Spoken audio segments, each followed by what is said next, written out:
no gain. Standing in the dark, I swear I heard you calling my name. And I knew things had changed. No pain, no gain. Something in your eyes just told me that this nightmare would end. And I had found a friend. Shouted from the highest steeple, let it out to all the people. Hey! Play it on the loudest speaker, burning like the highest fever. You hit the right spot. No more lonely nights with a restless heart. Roll the dice, make a brand new start. When the world you knew got shattered, you and me were all that mattered. Just one way I'm gonna lose this restless heart, running away with you. Hey gals and guys, this is Michael Ferrari of Cinema de Meep. Welcome to the 14th Patreon bonus episode. And with me today is my good pal Quentin Dunn. Welcome back, Quentin. Thank you, Michael. It's great to be back. Yeah, I'm happy I could be recording with you tonight. Love talking movies with you, and we have a scary subject today. What are we talking about today? We are talking about Stephen King movies, and this is a great way to roll into the Halloween season. And the Halloween season does begin on October 1st, maybe even late September, not October 31st. So this is a very seasonally appropriate podcast. Yeah, I feel like, for me, Halloween season begins when fall kind of is official, and it's the end of September now. We're definitely in fall. Leaves are falling here. I'm on the East Coast, so I get to see all the leaves change, and the weather may not be lining up with what fall really is here. It's been pretty warm today, especially. I had to turn the AC off for this podcast, and I'm kind of like, but the sacrifices we make. I'm just really enjoying the look of fall, and I'm sure the weather is gonna cooperate and it'll be a nice chill in the air, and I love that feeling of fall, where you need to start wearing a sweater. It's so exciting, and it's certainly my favorite time of the year. And so of course I naturally think of Halloween, I think of horror movies, I think of sometimes Stephen King movies, just anything that could bring me to autumn, my favorite season of the year. It makes me happy, and it's nice seeing houses starting to decorate for Halloween. It's like going to stores and seeing them put out the Halloween decorations. I know some people don't like seeing them early. I'm the kind of person who doesn't mind seeing Halloween decorations coming out in August, because I just want Halloween all year round. So that's where I'm at with that, and I'm happy we can land on a horror subject for this bonus Patreon episode. I know we're planning also a horror episode for the regular podcast, but I wanted to start here with some horror, just get the horror rolling and celebrate it. Not just on Halloween or for autumn, but all year round. I feel like it's always worth celebrating. So, Stephen King, yes. What draws you to Mr. King and his movies? Well, from when I was very young, I loved storytelling. I loved books and movies, and loved scary books and scary movies. And it's pretty hard not to get attracted to Stephen King's work if you like the horror genre. I remember just as a kid seeing some of the movies that we'll be talking about here in the theater, and reading The Shining and his first short story collection, Night Shift, at a fairly young age, and all these years later, I still find myself really entertained by his storytelling abilities. I think I kind of went through a period of really being pretty turned off by King as a writer for a couple years, and but over the last 6 or 7 years, I've really got back into his work again. And this was just a great and fun opportunity to go revisit a lot of the Stephen King movies I loved growing up, and to see some of them that I hadn't seen, to catch up with a couple titles. And in fact, just so listeners know, we had decided early on to talk about our favorite Stephen King adaptations pre 2000 to keep the sort of the retro vibe of retro movie love, and because there's about 847 King adaptations if you take them all together. So we narrowed it down a bit by doing pre 2000 films. Yeah, and that way, that's definitely a way to keep it retro, keep it a little bit streamlined. We're doing 5 each, and then we could talk about our runner-ups and stuff. To me, it was this podcast was a good reason not to just to revisit some of these movies, but to watch a lot of the movies that I haven't seen or haven't seen in a long time. Just to get caught up a bit with Stephen King. I feel like there's quite a few of them that I just kind of left languishing, especially some of the miniseries movies that were a little bit daunting, since some of them were like 4 hours, 6 hours, and turn on TV, and I could not do them at the time. I just my patience when watching TV back then. It's kind of the same now. I mean, I lose my patience watching TV. I'm not a very good loyal TV show watcher, and if something is drawn out over many episodes, unless it's like something kind of silly, like a Three's Company, I can watch those like over and over. But like a mini series, if I'm committing to like 6 hours of one movie, it's a bit much for me.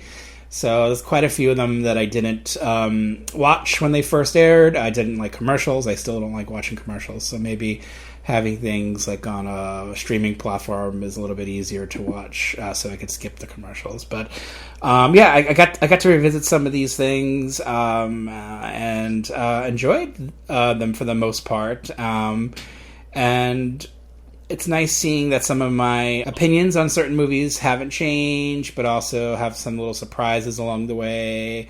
What's there to say about Stephen King in general? I mean, he's such a prolific writer. I mean, I feel kind of guilty having a podcast on Stephen King when I'm not very up to date with his writings. I feel like I haven't read a new Stephen King book in forever, just mostly because I'm a bad reader. Being full-time dad and just having those distractions, I have to like section my time, and I watch a lot of movies, so I don't really devote a lot of that time to reading, sadly. So I haven't read a new Stephen King story in a while. I do listen to audiobooks and podcasts, so maybe I just need to listen to them, in the car, and keep more up to date with Stephen King stuff. I feel like that's something that I need to work on for the new year for sure. I know my wife is catching up with some of the stuff. She listened to the audio book for the upcoming Shining sequel to theaters, but the book has been around a bit. She really enjoyed that, so she's happy that the movie's coming. So, is that Dr. Sleep? Dr. Sleep, yes. Mm-hmm. Terrible with titles too, so I don't remember them. But I'm into watching that. So there's definitely a lot of Stephen King stuff coming with the revitalization of Stephen King, which you could say happened in the last few years in terms of his books have been doing very well, but the adaptations in terms of theatrical adaptations were kind of, I guess there was a bit, they were quiet for a few years. And then I think movies like It and kind of are ushering in a bunch of Stephen King stuff. We're getting them on the small screen on Netflix. We got Gerald's Game. and we're getting a few more coming, I think, on Netflix. And then in theaters, certainly they're remaking a bunch of his stuff. So, including Pet Sematary. Did you see Pet Sematary? I did not see the remake. I saw the original, but I have not seen the remake. How about yourself? I saw the remake, and I have a very controversial opinion regarding the remake. I'd love to hear it. Let's stir up some controversy. Let's fan the flame. Let's start this podcast with some controversy. So you can shut it off right now.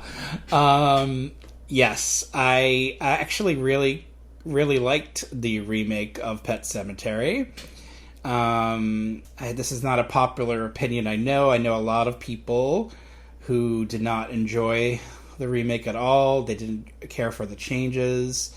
They just didn't like the general vibe of the film. And I think a lot of people hold the 1989 film kind of hold it in high regard.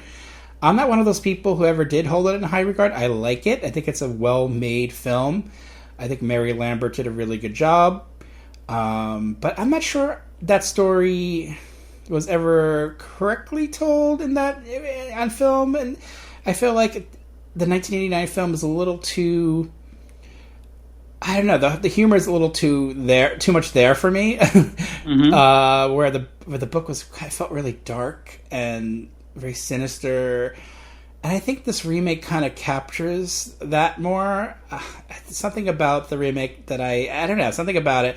Something about how ordinary the people are in it, and how the circumstances play out and where it goes at the end, really resonated with me. I like how obsessed with death the movie is, and how obsessed the characters are with it, and how attracted they are to it and repelled by it. And something about that movie appeals to my goth side, and so I liked it a lot. It definitely drops all the humor from the 89 movie, so that's probably going to turn off some people. And of course the Zelda stuff, I think a lot of people love the Zelda stuff in the 1989 film, and I think there's not as much focus in this one with that. The cat is also a little bit downplayed, so it kind of it kind of goes a little bit different tangent. So though it does stay true to some of the elements of the 89 film, but also the book as well. So I don't know, I kind of dug it. I really dug it, actually. So that's my controversial opinion. Sorry.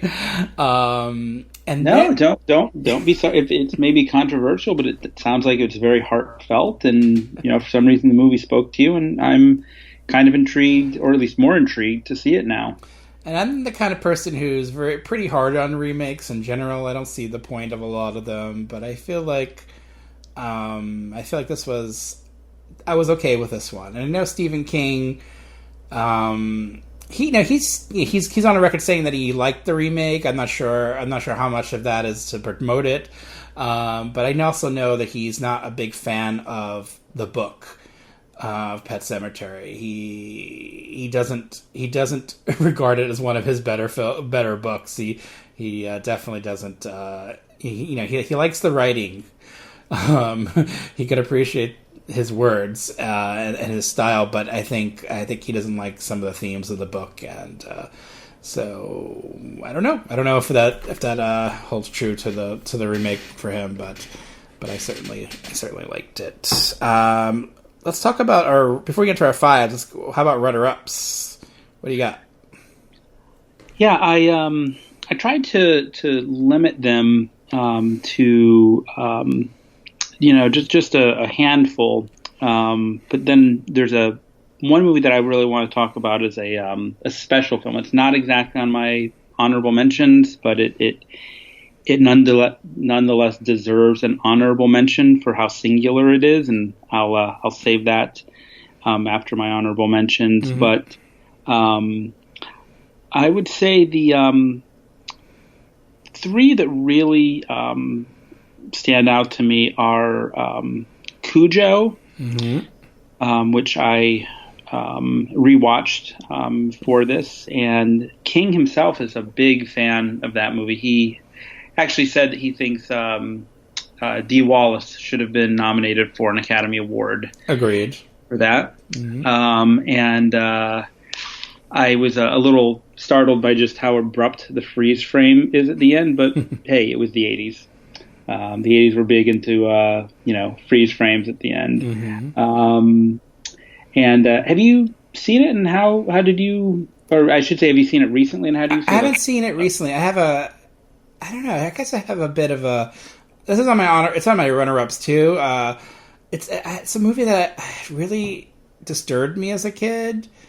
And so it took me a long time to revisit it, and then I revisited maybe when I was in my 20s, and then I just kind of couldn't get into it. I thought I was a little bit bored by it, which was kind of surprising. And then I think I was around in my 30s, like mid 30s. I rewatched it on DVD or Blu-ray, whatever it was, and I got really into it, and I was so on the edge of my seat, and so there with like the drama from the situation and the heartbreak, and it's a really gritty film, right? It really gets down and dirty, and you just really feel for the characters and Dee Wallace and her son, and it goes to some like really emotional places with that, and I just felt really connected to it.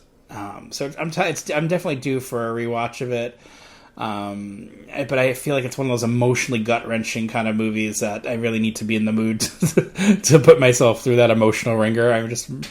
So when I'm in the mood for that, I will be doing that. Well, one thing that you might get out of it this time around, and which I certainly got out of it, was how incredibly well directed the dog was, or directed, or I don't know what you want to call it, because this was pre-CGI. A lot of times, I mean, it clearly could not have been a real dog with everything they were doing with it, but I felt that they did it very seamlessly. I mean, I totally bought that this was this rabid Saint Bernard, and when he attacks certain characters, and I mean, he is all over them, and it looks completely convincing. So I was pretty impressed by that. Cool. So another movie that I'm very fond of, one of my other honorable mentions is his Rob Reiner's adaptation of Misery. And mainly not because I find it incredibly scary, but I think that as basically a two-person movie, I mean, not exactly a two-person movie, but pretty close to it, between James Caan and Kathy Bates, I think they really act extremely well. Some people forget this was really a big comeback movie for James Caan. He had actually just been off the screen altogether for a while, and before that, he really had not been in a hit movie for some time, and was considered a bit of a has-been, but I thought he was very good in the film. And it was also our introduction to Kathy Bates, so you kind of had one actress introducing herself, and another actor revitalizing himself, and I thought that chemistry worked really well. So yeah, I definitely, Misery makes my honorable mentions. Well, what are your thoughts on Misery? I love Misery. I think I talked about it on the 1990 podcast. I remember talking about it on this podcast. There was a couple of these titles. I did a few Stephen King movies that I covered before, but Misery, I remember Misery and Sleepwalkers are two of the ones that I left off my list because I talked about them enough. But I love her in that movie, and it's such a great film, and it really... I remember every time I watch that film, I'm like, I feel like I have this expectation of it that, oh yeah, it's a good film, but it never, it's not a scary film. It's not his wing. It's not a horror. To me, it's not a scary Stephen King movie. But I find myself getting really into it, and put into the character's shoes, James Caan's shoes, or broken legs, and I don't know, I get into it. I think the actors, it's such a great setup of and with the two characters and how it plays out, and how much you can get really into their story because of their their chemistry and their acting chops, and they did such a great job. And I think Rob Reiner doesn't get enough credit this period. He was making some pretty great movies, and he really just kind of at the height of his power with this one, just to take a like a two-hander, like you said, and just to make it so absorbing and well done. And Richard Farnsworth is really good too. And he's a pretty small role, but I really like anytime Richard Farnsworth shows up in a movie. I'm all there for that. Love him. And a little bit of also agreed with what you said about Rob Reiner being at the top of his powers. His run from 1984 with his directorial debut, This Is Spinal Tap, to 92 with A Few Good Men, I thought was just incredible. And then skip past North, and then go straight to The American President, which I also really liked. And you just kind of remove North from that filmography, and he had just an incredible run. And then something happened, but it happens to a lot of these directors too. It's not a Rob Reiner thing. It's like a lot of like the greats. This is something happens. Oh, completely. And with the run that he had with everything, in fact, one of those movies from that run will be on my list. I can forgive him for everything he's done since that incredible run easily, because as you said, it happens to everybody. But a little trivia here. One of the things Reiner would do is, in that incredible run, in every movie that he did, he would somehow hint at the next film that was to come, because a lot of times, by the time they were in production on the film, they were in some stage of pre-production on his follow-up. And in the movie before Misery, when Harry Met Sally, at one point you see Billy Crystal lying in bed, and he is reading the book Misery. That's right. Yep, little tip of the hat there. It's a pretty good one. And then just my other two honorable mentions would be the 79 television adaptation, the miniseries of Salem's Lot. There was another one about 10 or 12 years ago with Rob Lowe. But the 79 version was directed by Tobe Hooper. It was I think it aired on 2 consecutive nights. And, it was really interesting going back to it, because it's not it's not a roller coaster ride. The first half in particular is not terribly scary, but it's very atmospheric. It takes its time. It introduces the characters. You get a feel for the town of Salem's Lot. And I don't know. I just feel like back then movies could be a little bit more patient, a little more leisurely and atmospheric. And that one it really draws me in. Would not be obviously it's not in my top 5, but I just feel for people who may be listening to this and have not seen that, or it's kind of gotten lost in the shuffle over the decades. It's worth a look. Oh yeah, for sure. It's like it's in my like top 10 probably, but I've always really liked that one, and there were definitely some moments in that movie growing up, watching it on TV, just being totally scared, and this is that, and then and those scenes too resonated with a generation or two. They were pretty scared, and I think it still stays with you, and I think it holds up in its own way, and it's also very 70s feeling at the same time, and but I appreciate that too, and I have a feeling this is one that we're going to probably see another remake of. Probably. And then my final honorable mention is an interesting film that has also, I think, been fairly forgotten about over the years, because it's not a straight adaptation of one of his books, but it's an adaptation of 2 of his short stories followed by an original story that he wrote for the movie. And that would be the 1985 anthology Cat's Eye, directed by Louis Teague, who also directed Cujo. And I had not seen Cat's Eye for many, many years, rewatched it for this podcast. And first and foremost, just thought it was a lot of fun. It was, I think, rated PG, maybe PG-13, so it didn't wasn't super violent or gory, but had a definite sense of playfulness to it.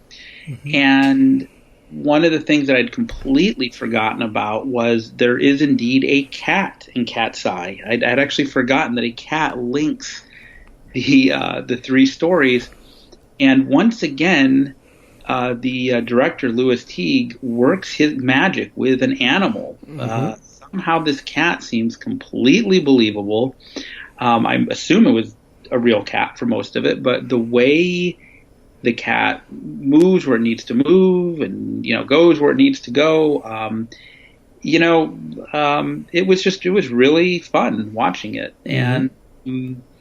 And it was really nice to catch up with that, and it was also nice to see a very young Drew Barrymore in the final third of the film. When was the last time you saw Cat's Eye? Oh, Cat's Eye has been a while. I do like that one, though. I think it's a fun movie. I like the James Woods cigarette one. That really sticks out. But all of them are kind of fun in their own way. Like it's one of those anthologies that I'm cool with, like all the stories. Some anthologies really just kind of forget them because some stories are so weak and maybe they have one good or decent story. But I feel like they're all kind of fun in their own way, and it's a very entertaining and well-made movie. So Louis Teague is a pretty good and underrated director. There should be like a Louis Teague animal trilogy box set of this and Cujo and Alligator. That would be fun. I had not thought about that, but yes, that would be great. His animal trilogy. Yeah, that would be a lot of fun. Alligator definitely needs to be on Blu-ray, but I think Lionsgate is sitting on the rights to that one, so boo to them. Is that it for your honorables? Well, yes, for my honorable mentions, and I don't know if you want me to save my special mention for after your honorable mentions or talk about it now. You let me know when you want to go on that. I'll go quickly through my honorable mentions, and then we'll save I know which one for last. Mm-hmm. Silver Bullet, honorable mentions. I really like that movie. Children of the Corn. Yes, it doesn't quite hold up, but it still sticks with me. It's on my list. The Dark Half. I revisited that one, actually. It's been a while, and I still do like that movie. It's not quite like upper tier Stephen King adaptations on film, but I do like that one. I think George Romero did a good job with that. I watched The Night Flyer, which actually I thought I had watched before, but watching it now, I have never seen this movie. And you have to say, I really thought it was a nice surprise. I liked it a lot, and it's kind of an interesting movie because it kind of starts off as kind of a quirky comedy almost, and then it becomes quite dark by the end of the movie. And so I like the road that it takes, or the flight that it takes. It was a nice surprise, and I think Miguel Ferrer, is it Miguel? Yeah, Miguel Ferrer. Was good in it as well, and he has quite of an interesting character because he's the kind of character you should hate, right? Because he's kind of a jerk, but he kind of goes on a bit of a journey and an arc. I think it's definitely an underrated one. It was never released on DVD, so it definitely would benefit from a DVD Blu-ray release. So I was happy to finally watch that movie and really watch it this time. I would, I throw in Tales from the Dark Side, the movie, and an honorable mentions. Cat's Eye, like you mentioned. Firestarter. A movie that was probably better when I was a kid, but I still like it. I still think there's some good stuff in there, and some really good actors in there, of course, like George C. Scott, and then of course Drew Barrymore is in that one. Rose Red, which is one of his TV things that I never saw, and I have to say it's one of the TV things that I watched recently of his. That's my favorite of those TV miniseries. I thought it was quite good and entertaining, and it's kind of like his take on The Haunting of Hill House, like the Shirley Clark, Jackson. Shirley Jackson, yes, one of those Shirleys story. It's like his version of that, and I think it's kind of how it started out as a homage to it, and then it kind of goes off in its own way, a different way. But I really enjoyed that one, I think, and I definitely would buy that on Blu-ray if it came out. I think it's another one of those movies languishing with the rights. I'm gonna say it. I like Dreamcatcher. The Ferrari house is a very pro Dreamcatcher house. This is a movie that I know people despise. I'm not sure if you're one of those people, Quentin, but I find that movie to be a big, silly, fun, just a wacky comedy horror movie. And I don't take it very seriously. I don't think it's meant to be taken too seriously.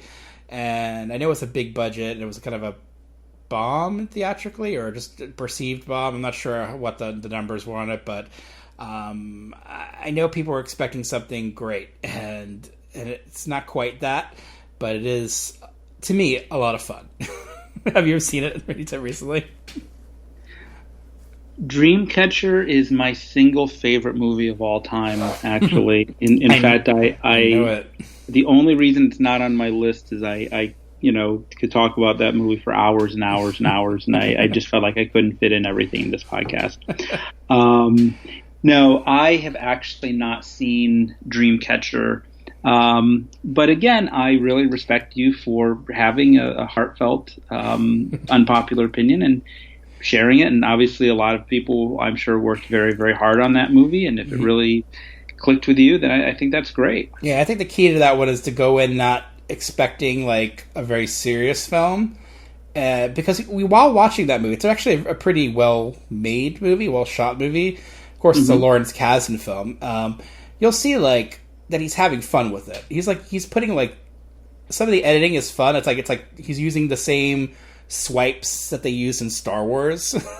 So like they're clearly not taking it too seriously. They're just having fun with these guys on this little trip, and then all this bad shit happens. And we love the character. I forgot the actor's name, but he was on Homeland. He was like one of the main stars of Homeland in the early seasons, and I'm not sure. Yeah, like British actor. Is that Damian something? Yes, Damian Lewis. Yes, he's in the movie. Yes. He's very good in this film. He plays a character named Jonesy, and there's a scene where an alien, and they're just like there's it gets pretty silly, but we like to say Jonesy a lot in our house because of that movie. And yeah, my wife likes to watch Dreamcatcher a lot. She likes it's fun. Well, I have to say you've piqued my curiosity a bit. I had not seen it, but obviously Lawrence Kasdan is a very talented director, and I'm kind of curious now. If you don't like movies that have set pieces with toilets, don't watch this movie. But this one goes there. Thinner. I thought that was a pretty good one. Gerald's Game, the one I mentioned, the TV one for Netflix from a couple of years ago. I thought that was a pretty well done one. I think Mike Flanagan directed that one, who's now doing the Dr. Sleep movie. So he's a Stephen King guy. And then, I'm going to give some love to Pet Sematary 2 and Creepshow 2. I think those ones are often, they're just regarded as sequels and just merely sequels, right? They're not as good as the originals, but I kind of like them a lot. I think they're fun movies, and I think Pet Sematary 2 is, how I didn't like the humor of Pet Sematary 1 as much. I really like the humor of Pet Sematary 2. I don't know why it changed for me, like why. I just like where it goes, and it's a pretty dark comedy, and it just kind of... Is it that you were just won over by Edward Furlong's performance? Edward Furlong is so great in that movie. Actually, I think I liked Edward Furlong in that period. I think I liked him in that and Brain Scan. I think he's actually kind of... I know he wasn't someone looked at as a good child, like an exceptional child actor, but I thought he was pretty good in those horror movies, and I think he's quite good here, and goes kind of on a little bit of a journey with his character. And I think Clancy Brown is amazing in this movie. He's so fun. Anytime Clancy Brown is on the screen in this movie, you can see how much fun he's having on screen too, playing this very villainous character, and he may make an appearance later in this podcast. I really like that guy, and I think he really gets the humor of the story and how, and where it goes. And I don't know. I for some reason I always preferred Part 2 to Part 1, and so to me, Pet Sematary 2 is my favorite of all the Pet Sematary movies. It's coming out on Blu-ray, so yay! Nice. I'm happy about that. All right, so what's that one movie that we left off? That would be Stephen King's one and only directorial film. I almost said his directorial debut, but that implies there was more to come. But he directed One and Done, and that was his 1986 screen adaptation of his short story Trucks, Maximum Overdrive. Mm-hmm. I remember as a kid, this was such a big deal that there had been so many Stephen King adaptations for the big screen, but he had never directed one himself, and now he was doing it, and that was like a big selling point that King brings his own story to the screen. I even remember the trailer for it, which if anyone wants to go onto YouTube and just type in Maximum Overdrive trailer, it's a pretty fun trailer, especially for a particular reason I'll mention in a moment. But so when this movie came out, it was on the cover of Fangoria, and I was just so psyched to see it. And keep in mind, this was like pre-internet, and you just kind of didn't hear a lot about movies, and especially in the small town in northern Pennsylvania where I grew up, so I had to wait till it came out on VHS. And when it finally did, I was so excited to go down and rent it. And even at however old I was, I don't know, 11 or so, I agreed with pretty much everybody else that it was absolutely horrible, that it was just a real mess. And but I had over the years kind of been curious to go back to it because, I don't know, there was something, even though it was a mess, it was kind of a fun mess. It was a sincere mess. And so I went back and watched it, fully aware that King himself has said that he was coked out of his mind when directing the movie. And I said about something interesting about the trailer is you just watch the trailer, and he's been very open and upfront about this, about how he was a hardcore drug addict and alcoholic throughout the 80s. And my God, just look at his eyes when he is, because he's in the trailer. He actually is, addressing the camera straight on in most of the trailer. And I had a feeling he was having some fun right before the cameras rolled for him. But, it was enjoyable to go back and watch this movie. It's so 80s, and I just have a feeling that they were having a very fun time while making this movie, coked out or not. It's got an all AC/DC soundtrack. That's King's favorite band, and so he got them to use a bunch of their old songs and even record some new songs. Emilio Estevez is a pretty appealing lead in it, and it's dumb, but there is a certain mid-'80s charm to it, and I can't objectively say it's a good movie, but it kind of appealed to me this time around. And I certainly think there are worse ways to spend an hour and a half. What do you think how I feel about that one? Well, again, considering I think of, one of the few people in North America or even the world who is even watching it in 2019. I am going to take a guess that you are not the world's biggest fan of it. At some point in my life, I was not a fan of Maximum Overdrive. Maybe I fell into the mass hysteria of not liking that one. But I love that movie now. I think it's yes, on the surface, a bad movie and some really strange choices are made, but I can enjoy a movie that does that.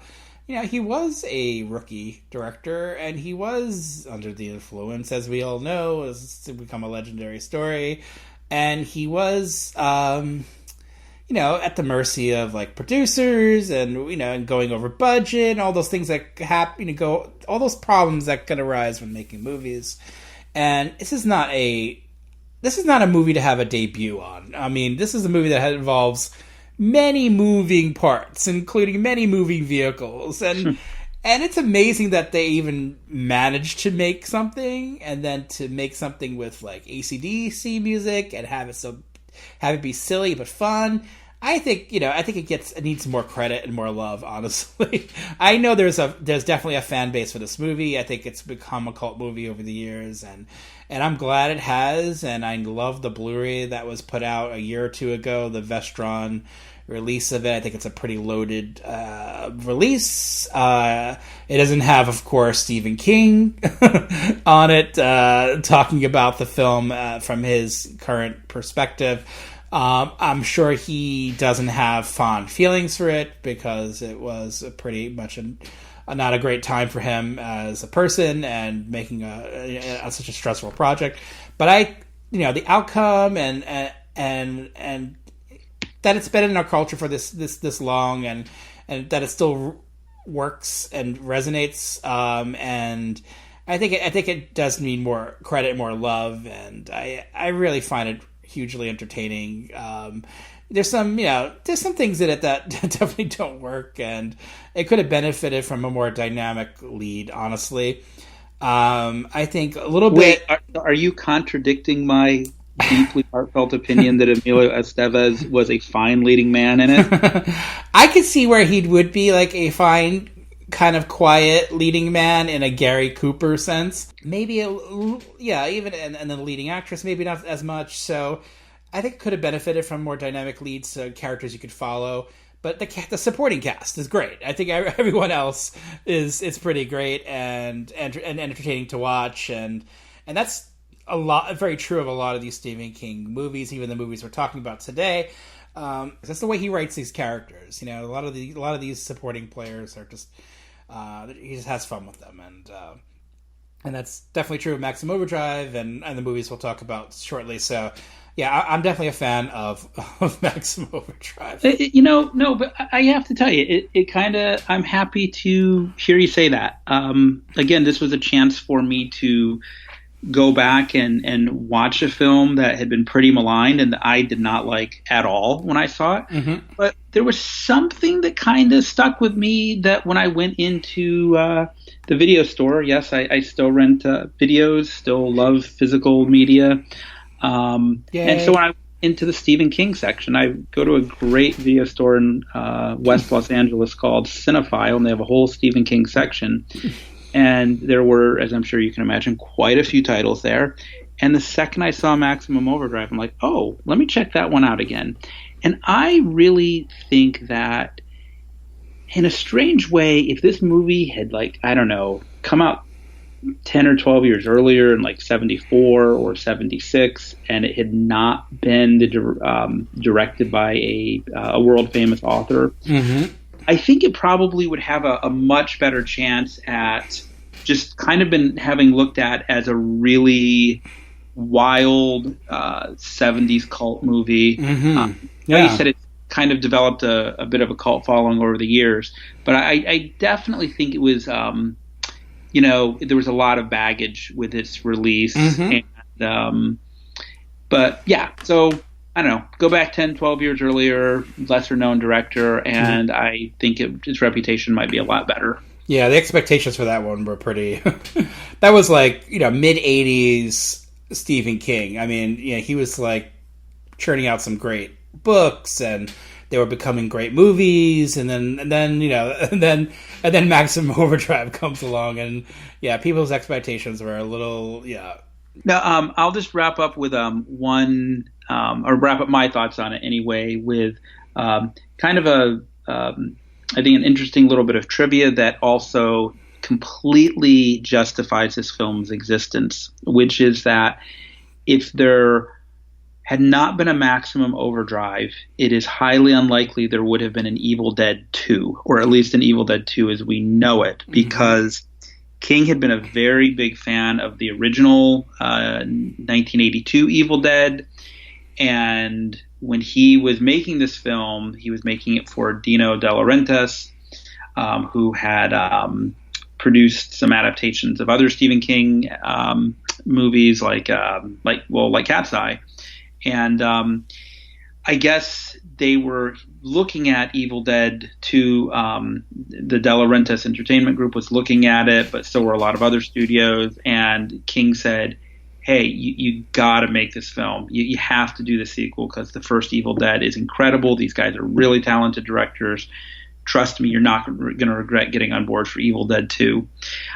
So it was because he was directing Maximum Overdrive, and De Laurentiis wanted to keep him happy, and also I'm sure just trusted his opinion, that he got on board and agreed to finance Evil Dead 2: Dead by Dawn. So if for nothing else, Maximum Overdrive deserves a tip of the hat for that. Yeah, for sure. I didn't know that. That's pretty awesome. Okay, so let's get into our top fives. Here's your number 5. Tuesday night. It's 30 years later, and right on schedule. The killings start up again. 6 so far, maybe more. It's back, and it's mad. Take your pick, Billy boy. Something bad's going to happen to one of us. Get out of Derry while you still can. I'm going back in. This time I'm going to kill it. Something's coming. The thrilling conclusion of Stephen King's It, Tuesday night. Number 5 is maybe not a pure screen adaptation, because it was not made for the big screen but the small, and it was actually not even a made-for-TV movie but a made-for-TV miniseries. But I don't care. I'm putting it on anyway. And that would be the 1990 adaptation of It. And this is a movie that has really grown on me over the years, and I've become a lot more fond of it. I always loved Tim Curry's performance as Pennywise. I thought he just knocked it out of the park, as Tim Curry often does. But the rest of the movie I was a little lukewarm on. But over the years, I've really come to appreciate how well drawn the small town of Derry is, and the warmth with which the characters are, both as children and adults, are presented, how they are written and acted. There's a certain quality to this movie that I think Tommy Lee Wallace brings to it, who of course was a longtime collaborator of John Carpenter, and I think he brings a mixture of warmth and playfulness, and at times genuine tension and suspense to this movie. I think some of the casting, particularly with the adult characters, Richard Thomas, Annette O'Toole, John Ritter. I'm a big John Ritter fan, and it was great seeing him in seeing him in genre work, seeing him do act in a horror story, and bringing all of that likable John Ritter quality to the role. I think the scenes that are set in the character's childhood ring true, and so yeah, there's a lot that I really like about this film, and you've issued some controversial opinions, and I'm gonna issue one myself here, which is that while I think the big budget recent screen adaptations of It, Chapter 1 and Chapter 2 have been obviously hugely successful and much more technically polished, I nonetheless feel my heart is with the original It. I think it was on ABC, and so lower budget. And not nearly, probably didn't make as much money, but there's just something about this film that really speaks to me, and I own it, and indeed just watched it earlier today. Still think it holds up, and that is why it is number 5 on my list. I love It. It's one of my favorite Stephen King books, one of my favorite Stephen King movies. I just think it just always resonated with me, this story. I don't know what it is. I love that it's part childhood adventure. You get like the Stand By Me like stuff with the kids, but also the big chill like stuff with the adults. So it's like 2 for 1, right? Mm-hmm. With this movie, and of course I'm going to love this movie. I mean, the cast is great. I mean, just starting with the cast alone, I think they all come together really well. They're paired very well and matched very well. The kid actors do a good job. If I'm going to compare it to the remake, which of course everyone will do, I mean, I think, yes, the kid actors in the remake are exceptional. I think they're really good kid actors, and I think kid actors these days are a bit more polished, and they start pretty early, and I think they have a lot of chops by the time they're the age of these characters. So yes, there's that. But I think the kids in It, the miniseries, are a bit more like real kids, right? And I think they do a good job, and I think their adult counterparts are really, really good. I mean, Dennis Christopher is one of my all-time favorite actors. He's in there. You got Annette O'Toole, I think, who's a great Beverly. I'm sorry, what's your name from from It Chapter 2? Jessica Chastain. I like Jessica Chastain a lot as an actress, but I think she's no Annette O'Toole. I think she really nails that character, Annette O'Toole. I think even the younger version of in the new It movie is great, but I think Jessica Chastain kind of drops the ball in that movie. She doesn't quite find the right tone and with the character, and she's kind of not. She's missing that spark. And I think Annette O'Toole has it. I think the young actress in the movie has it, and I think in the new movie the young actress has it. And if you know the book pretty well, that character is pretty important. And she brings the gang together in a lot of ways. And I'll just leave it at that. That's a good way to put it. I'll just leave it at that. Tim Reed, I like Tim Reed in this movie. He's kind of our narrator. I think I had a problem with It Chapter 1 where the Mike Hanlon character just felt like he was sidelined for some reason. I think they do a little better job with his character in It Chapter 2, but I think Mike is portrayed really well here. In the original miniseries, I thought Tim Reed does a great job. I love John Ritter, of course, like you do. And I think his Ben is very textured and interesting, and it's great to have funny people in these roles like Harry Anderson and John Ritter, and then just kind of have them play the drama of the situations too. I like that. Richard Thomas, of course, always a strong actor and good in these kinds of movies. And then, of course, Tim Curry as Pennywise. I mean, I'd feel bad for anyone who played Pennywise and after Tim Curry, because he's so memorable in this movie as that character. I'm a big fan of it. I go back to it a lot. This is one of the ones, the Stephen King stories the Stephen King movies that I could watch over and over, even though it's like a 3-hour plus movie.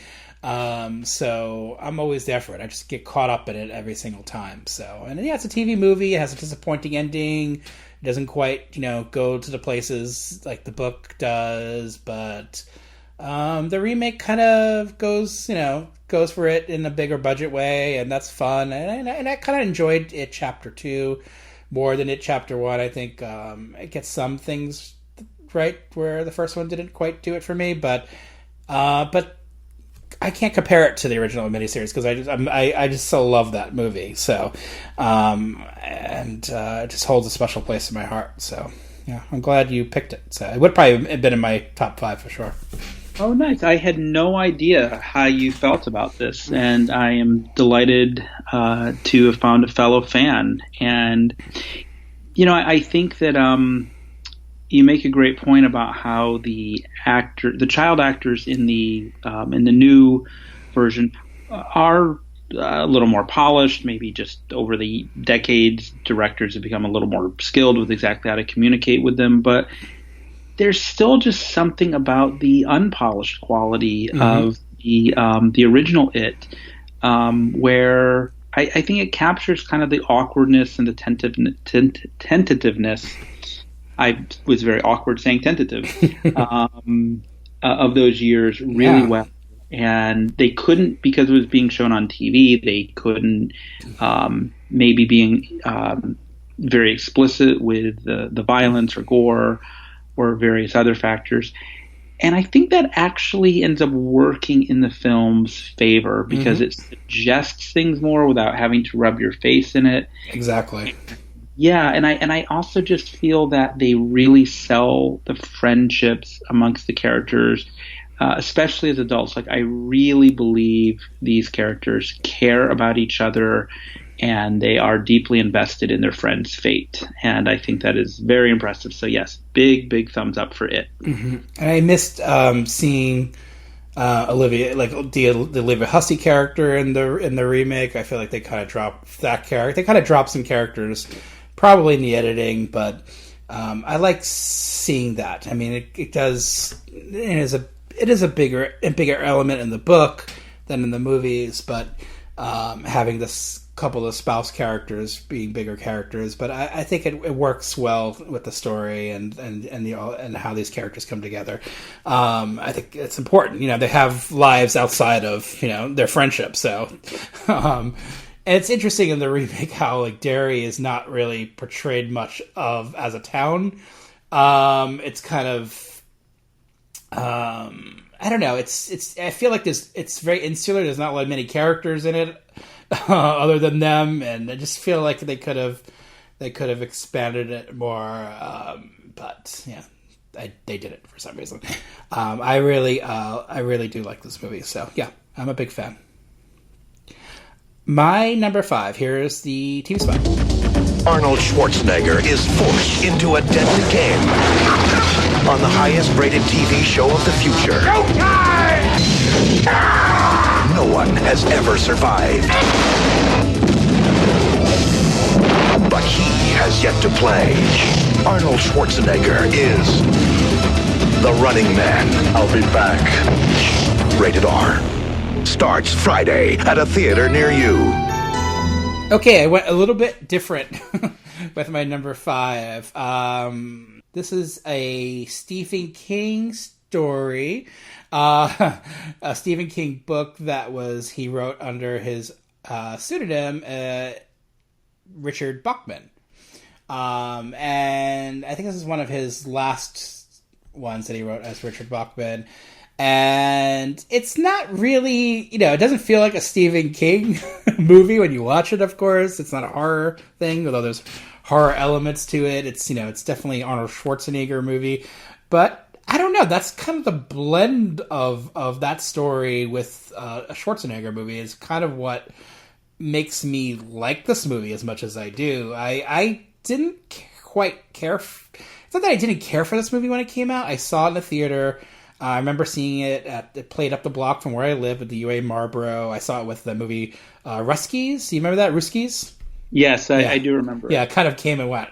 I saw them together. So like, Ruskies was like the PG whatever movie, so I paid to see that, and then I watched, and then I theater hopped and I watched The Running Man, and I was like okay with it. It's like a fun Arnold Schwarzenegger movie. It's not quite Commando, not quite Predator, not quite Terminator, but it was entertaining enough, and I just kind of forgot about it. And over the years, I think I checked back in with it maybe a couple of times. Like, yeah, it's like it's an efficient kind of action movie. It's fun for what it is. But rewatching it recently, like I really had a good time with it. Maybe my tastes are changing as I'm getting older. I'm a little more lax with like kind of action movies and like silly 80s action movies, and it is that.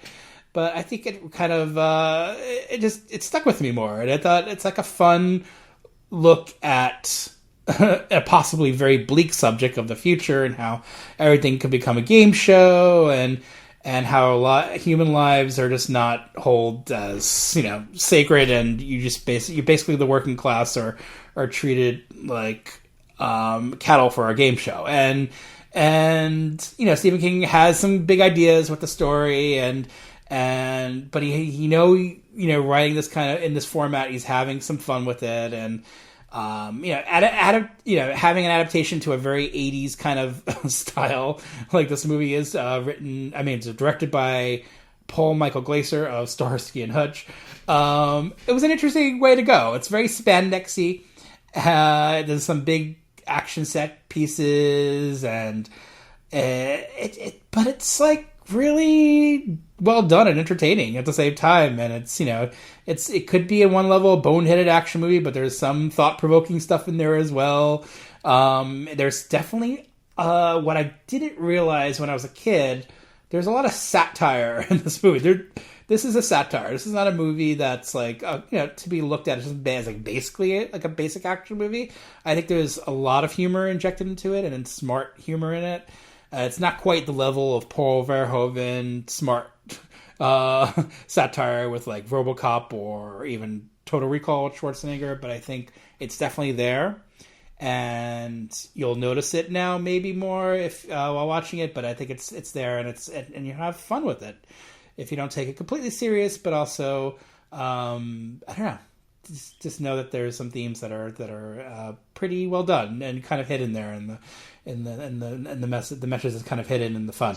I definitely enjoyed it, and so I wanted to throw it in my top 5 because it's not the kind of movie that I maybe might be obvious to go for, and so it's here, and I'm definitely a fan of The Running Man now. How about you? When we recorded our favorite movies of 1998 podcast, one of your movies that was on the list, in fact, it was at your number 1 spot, was Love and Death in Long Island. Mm-hmm. And I had actually never seen Love and Death in Long Island. I remember it when it came out, but it just kind of passed me by. And I was so glad that I watched it. I actually ended up watching it twice before we recorded our podcast because I really wanted to soak it up, all the little nuances and details, to really be able to speak about it and how blown away I was by that movie. I really owe you a big debt of thanks for putting Love and Death on Long Island on my radar. I'm afraid I cannot give you a similar thanks for The Running Man. I can say that I did not watch it twice, as I did with What? You didn't? Love and Death. No,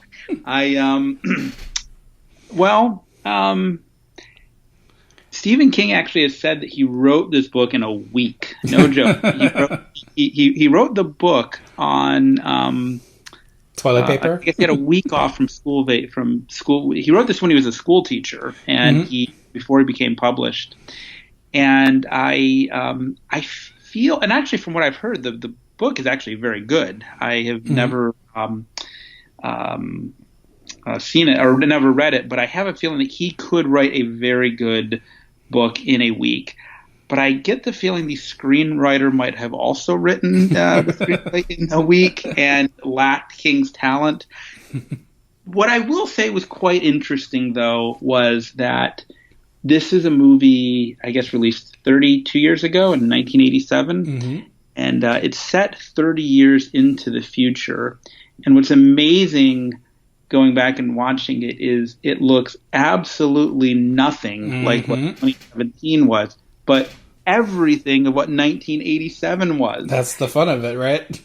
Absolutely. The just the look, the visual design, the colors, the neon, even though it's very 80s, yeah. Yes, they do all this kind of stuff to make it look like the future. And watching it now, it just seems like a perfect relic of its time. So on that level, it was fun, and moving on. I've said it before, 1987 is the most 80s that there could be. And of any 80s year, I feel like it just, if you make something in 1986, 1987, and it's going to come out looking like 1987 no matter what you do. And they tried to make it futuristic, but it doesn't quite compute. And I think it's funny because it starts off in 2017, but it becomes 2019 when the game show stuff starts. It's like 2019. So this is a movie for our time. Oh, and okay. So it was So I'd forgotten that detail. But actually, I'm glad you brought up that, because there is actually one thing that I can recommend without reservation about the movie. One aspect that I really and sincerely enjoyed. Do you want to take a guess what it was? That you enjoyed in this movie? That I very much enjoyed. This is no irony, no joke. One thing I actually thought the film did very, very well. What's that? I thought Richard Dawson totally sold it as the game show host. Yes. I remember when the movie came out, it was kind of, it was kind of a funny joke because he was, of course, at the time the host on Family Feud, and I kind of thought it was just going to be some stunt casting. Yet I actually thought he gave a great performance, so much that I ended up reading a little bit about him after watching this, and I was interested to learn that he actually had been a dramatic actor, that he had, I just always thought he was the Family Feud guy, and to me he was nothing more than that. And I really feel he sold the character and elevated the movie above, I'll just leave it at that. I feel he elevated the movie. Oh yeah, his were my favorite scenes in the movie. No, his scenes are great. I think he's definitely one of the special parts of this movie. I think if you're gonna have a character as a game show host who's likable, right? He's supposed to be a likable person, but he's also an evil person. I think it was a perfect cast, because there's a very likable thing about Richard Dawson, but also kind of a little bit of a sinister thing hiding underneath him because of the way he's the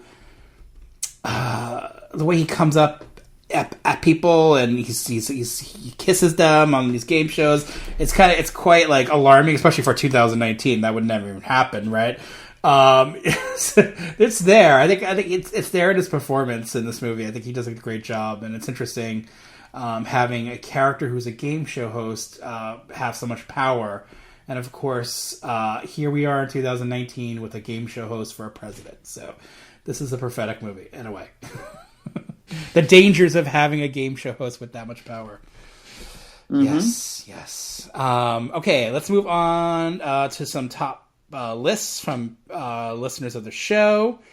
We have one from someone named Ali Latman. Wait, can you say that name? That name sounds familiar. Would you mind saying it again? Ali Latman. Do you know who that might be? It's right on the tip of my tongue, but I just can't quite place it. Well, Ali is a Patreon supporter, so thank you, Ali. I haven't seen a call list for tomorrow's Patreon, so maybe here it is. Here's my list. Top 5, Shawshank, Stand By Me, Creepshow, The Shining, and The Green Mile. Thank you. Oh, wait a second. Now that I heard that list, totally familiar. That's my wife. My wife loves those movies. There you go. Okay. You should learn your wife's last name, by the way. I really should. Honorable mentions. Oh, sorry. Honorable mentions. Her honorable mentions are Carrie, Pet Sematary, the original, Christine, and Dead Zone. And then she did bonus for TV, Kingdom Hospital, Mr. Mercedes. You know, I've seen neither Kingdom Hospital or Mr. Mercedes, so I need to get on those. It and The Shining, TV version. Okay, Soren Feltos Thompson. Sorry, Soren. Dolores Claiborne is an underrated gem with a superb cast giving amazing performances. Great directing by Taylor Hackford, beautiful cinematography, and a dark, masterful score by Danny Elfman. Vano Framleborg, The Mist, Mike Alishan. The list never ends, but Christine is probably my favorite. And Art P. Gran, It, 2017. And Roberto Diaz, Salem's Lot, Carrie, Dolores Claiborne, Misery, The Mist, The Shining, It, Creepshow 2, Cujo, Christine, Silver Bullet, The Dead Zone, and Apt Pupil.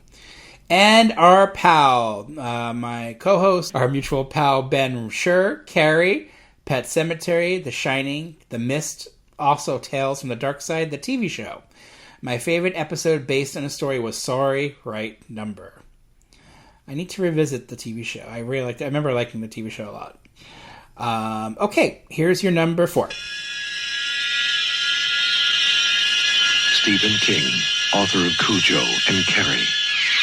David Cronenberg, director of Scanners. Together, they put you in the grip of the Dead Zone. You're a devil. Something bad. From the mind of Stephen King, a vision of the future. The Dead Zone. Rated R. Starts today, Mansbro in Westwood, Chinese Hollywood and theaters. So this was another movie I was fortunate enough to see in the theater when it came out. And in rewatching it for this episode, I was very happy to find it. It still holds up very well.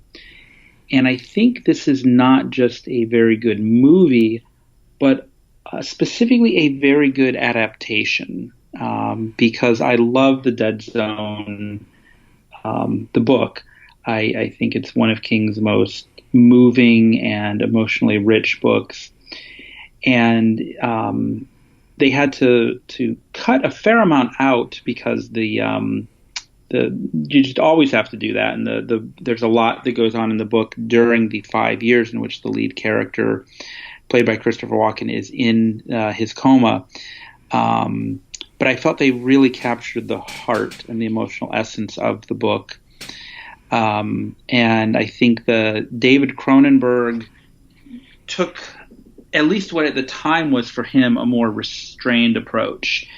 He's subsequently done other restrained films, but this was really when, coming right off the heels of Scanners and Rabid and Videodrome.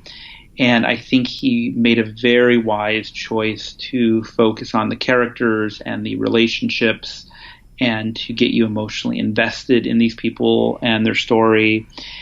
And so although there's some very chilling and suspenseful scenes in The Dead Zone, I almost look at it more as kind of a tragic love story or a sort of I don't know, maybe a psychological thriller that's also a very strong character study.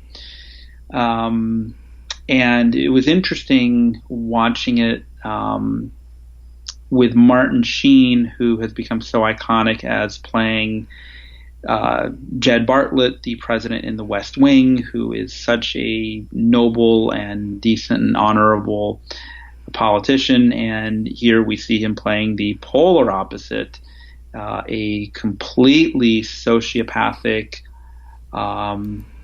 cruel, vicious, and hungry narcissist who is running for public office and is poised to win and eventually ascend to the highest office in the land. Thank God this was only a movie, though. It would be chilling to think something like that could actually happen in the real world. But boy, that king had some imagination. It really stands the test of time very well. But I do think there's one curious thing watching it this time around, which is that I don't know.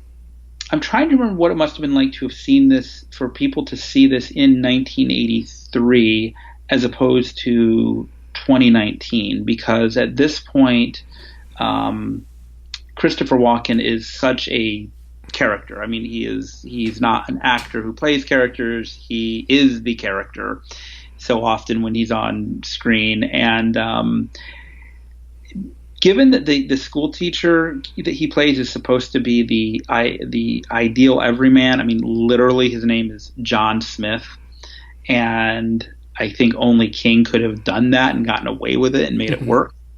But Christopher Walken is not exactly an everyman kind of guy. And there were a few moments where I couldn't help but wonder what this movie would have been like if he and Martin Sheen had actually switched roles. And if Sheen had played the lead character and Walken had played the diabolical politician. Now, that said, it is no knock on Walken's performance, because I actually think he's very good in this film, and I really care about him. And I buy that he's deeply in love with Brooke Adams, who's also very good in the film. But I don't know. I just kind of wondered what the movie would have been like with those two, with the casting between Walken and Sheen reversed. But taken as it is, I really like The Dead Zone, and think that Cronenberg, I almost wish Cronenberg had adapted another King book, because I think he really got the emotional heart of the film just right. What are your thoughts on The Dead Zone? Yeah, I was thinking that too while you were talking about Dead Zone. Like, David Cronenberg, he didn't make a lot of movies where there was like a big emotional attachment to them. He made two really good horror movies that had some big emotional things in it, and I would include The Dead Zone and The Fly. Great romances and tragic romances in a way. And so he was at his best to me when he was making those kinds of movies, as well as his sterile kind of early horror movies as well. And yeah, he's adapted quite a few things over the years, but he hasn't gone back to King, which is interesting. I wonder I wonder if he would ever do that. I'm not sure, but he seems to have been quieting down as a filmmaker these past few years. Though he's made a good amount of films over the years. To me, The Dead Zone is one of the better Stephen King adaptations. It does kind of capture the book pretty well, and it has the book has the the serial killer plot as well as the story of Johnny Smith, and so yeah, the Johnny Smith stuff does kind of outweigh the serial killer stuff a bit in this movie, but I think Cronenberg does a good job of balancing it, and he really gets you invested in these characters. And I like everyone in this movie. I like Christopher Walken a lot in this movie, and Brooke Adams, of course, is great in everything, and Tom Skerritt, very likable people, and then you have Martin Sheen and playing this character, of course, Greg Stillson, who, someone who's kind of maybe at the time felt like a cartoon almost of what a president could be, a future president could be like. And of course now we've gone so beyond what a president could be. And it's almost like, this is like an inevitable, right? Having a character like that as a future presidential candidate. Colleen Dewhurst is in this movie. I love her. Nicholas Campbell is always great in movies, and lots of familiar faces and Canadian faces in this movie. I believe this was shot in Canada, right? Because that's where Cronenberg shoots his movies, and so you'll see a lot of familiar Canadian faces. And I'm a big fan. I really think it's really well done. It's Cronenberg doing a studio film and adapting a popular novel, but keeping his his sense as a filmmaker, almost like an independent director sense. Like, he really has a point of view, and he's not one of these directors who kind of gets won over by the production and by the source material. I think he really kind of puts a stamp on things, and it's definitely in this film. There's a bleakness, of course, with the story and with the way he films things, but there's also a warmth there, and I think Christopher Walken definitely deserves some credit as an actor for channeling some of that warmth. You definitely are let into Johnny's life, and you do feel for him and his very tragic character. And I've always really liked him in this movie, and of course his character's been satirized and poked fun of because of the whole thing with the visions, and like, the ice is gonna break, that thing that he said. I just love that. And but I really get caught up into the drama of the story, and the tragic romance of it. And so to me, one of the best Stephen King adaptations for sure. Yeah, by the way, I'm really glad you mentioned Tom Skerritt, because he is, I think, so good in his very small role in this. Mm-hmm. I think he's only in like maybe 3 scenes or so, but he's terrific. But something that just 2 other little things about this movie. One is that when I saw it in the theater, and just when I saw it last week, I was still equally chilled by a very brief, subtle moment that is in no way, shape, or form explicitly violent or grotesque. Do you want to take a guess what that one brief little moment was that just really chilled me then and now? I'm really good at guessing tonight, but go ahead and tell us. No, well, and it's 3 hours later where you are, so I should keep that in mind. It's the moment when they realize that, or Johnny Smith realizes that the Castle Rock killer is indeed the sheriff's deputy there, Frank Dodd. And so they go to Frank Dodd's house to confront him, to arrest him. And when he takes the mother's hand, when he takes the hand of the character played by Colleen Dewhurst, and he just looks at her and says, "You knew." Yeah, you knew. And I just love that moment, and it's just so unnerving and creepy, thinking that this mother was fully aware that her son was just slashing all these young women to death, and really chilling moment. The other thing that I just wanted to point out about this is that it just something interesting. This and Cujo were released in the same year, I think just maybe about 5 months apart or so. Mm-hmm. And they both take place in Castle Rock. But whereas Cujo clearly takes place in Castle Rock, Maine, this one takes place in Castle Rock, New Hampshire.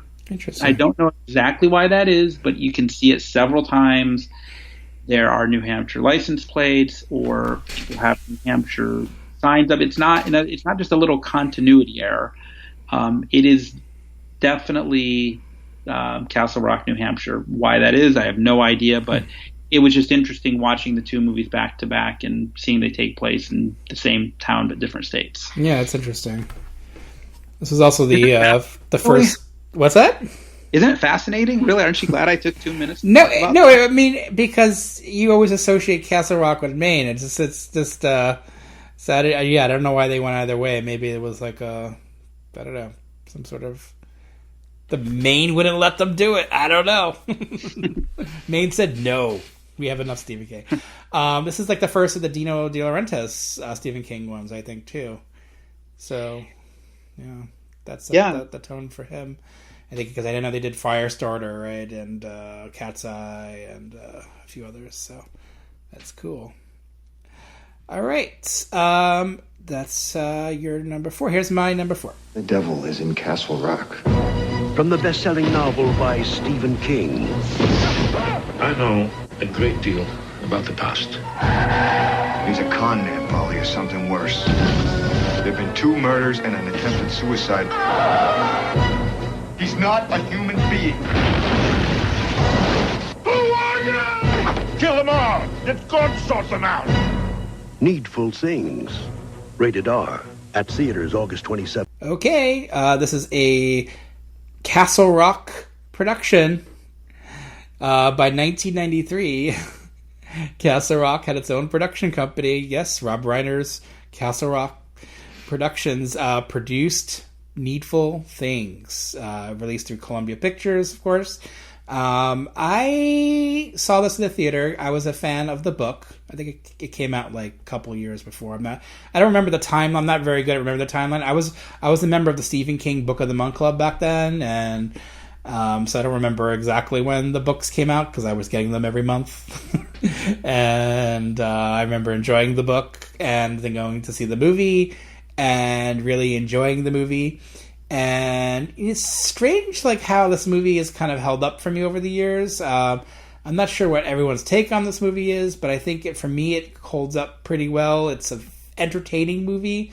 I get caught up in its story and its characters. I love the idea of this evil figure that comes to a small town, which happens a lot in a lot of Stephen King stories, and kind of taking control over a town and destroying it by having the characters kind of turn on each other.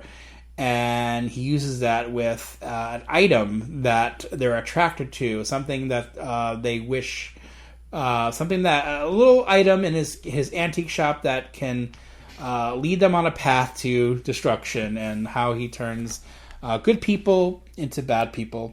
And that simple, basic premise, of course, gets very complicated in the story, but I just love that central idea, and I think that's why I have a lot of fun watching this movie. And every time I watch it, I still get caught up in it, and I love Ed Harris as an actor and as a lead actor. I think he's really good here. I think he's having fun. Sometimes Ed Harris can be pretty serious, like Ed Harris Pollock serious. And I thought he was good in Pollock, but here I think he has a bit of a sense of humor about it in the performance. You can kind of tell. And we'll get to another Ed Harris Stephen King performance on this podcast. A little bit of a different performance later, but I think he's a good lead here, and I like a lot of the supporting cast. This is one of those movies where it has a good familiar faces, maybe not people who are like superstars and big stars, but they're recognizable. This was shot in Canada, so they're going to have a bunch of Canadian actors, but you'll remember their faces, some of them. And of course, leading a lot of those supporting casts, you'll have Bonnie Bedelia as Ed Harris's girlfriend, and Amanda Plummer, who I think is great in this character, who I really liked in the book, and I think she really brings her to life here in a very specific Amanda Plummer way, and I think she does a great job. And J.T. Walsh and quite a few of the supporting cast. Again, people not people with like big names you'll know if I read off their names, but you'll remember their faces from other things, and I think they're quite good here. And I like that basic premise. I mean, I don't know what Stephen King thinks of this adaptation of his story, but I think it holds up for me as an adaptation. And I like the Friday the 13th show, which was about a haunted antique shop where the curious goods bring evil things into people's lives, and this is kind of the big budget movie version of that in a way. And something about that central premise, you have a little bit of that in Salem's Lot as well, with the guy coming to the town, and it just sticks with me and resonates with me, and so I go back to this one pretty often. I really like the 3-hour version of this movie that aired on TBS. Of course, it really gets into it with the various characters that weren't in this movie. There were some characters that were dropped for this edit of the movie. It's a full 2-hour movie, and sometimes horror going over 2 hours in theaters doesn't work. So they maybe wisely edited it down to 2 hours, and and I can understand that. It doesn't quite work when it gets over that 2-hour mark, especially when you're in a theater. You kind of horror kind of needs to be at a certain pace, and so this 2-hour version moves a little bit faster.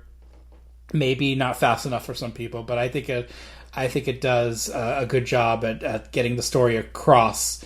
And then having that 3-hour version, which I saw on TBS, it only aired once on TBS, I think, once or twice. So you really get all the character stuff in that one, and hopefully that one gets released at some point. But right now we have this version, and I'm definitely a fan of it. Have you seen it? So I had never seen Needful Things before, but I vividly remember the commercials for it when it came out. And I think it came out just like a week or two before I went off to college, and just somehow in that transition from leaving my town for college, I just didn't see it, slipped through the cracks. And so I was definitely looking forward to seeing it after all these years, after all these decades. So one of the really interesting things about watching this movie was that it was a little bit like watching a porno movie, and all of your favorite parts have absolutely nothing to do with sex or sexuality, but you're really invested in dialogue scenes and the decor of the home. Basically, you really love all the scenes in which people are keeping their clothes on. And what I mean by that is, even though Needful Things is a horror movie and has a very horrific supernatural premise, I feel like what really got to me and what I really liked about it were the non-horror scenes, and the aspects of the film that were about the town and what it's like and how people know each other there. Seeing actors like Ed Harris and Bonnie Bedelia, who are not overly familiar actors, or maybe not the first kind of people you tend to think of as being in the horror genre movies. I really loved all that stuff. I liked the autumnal feeling to it, early on with the leaves scattering around, and just certain choices with the soundtrack.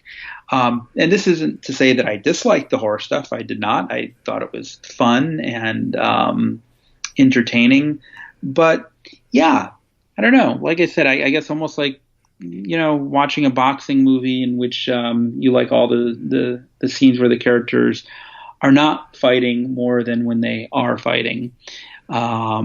So I could easily see the 3-hour TBS cut of this that exists. As it is, I saw the 2-hour theatrical cut on DVD.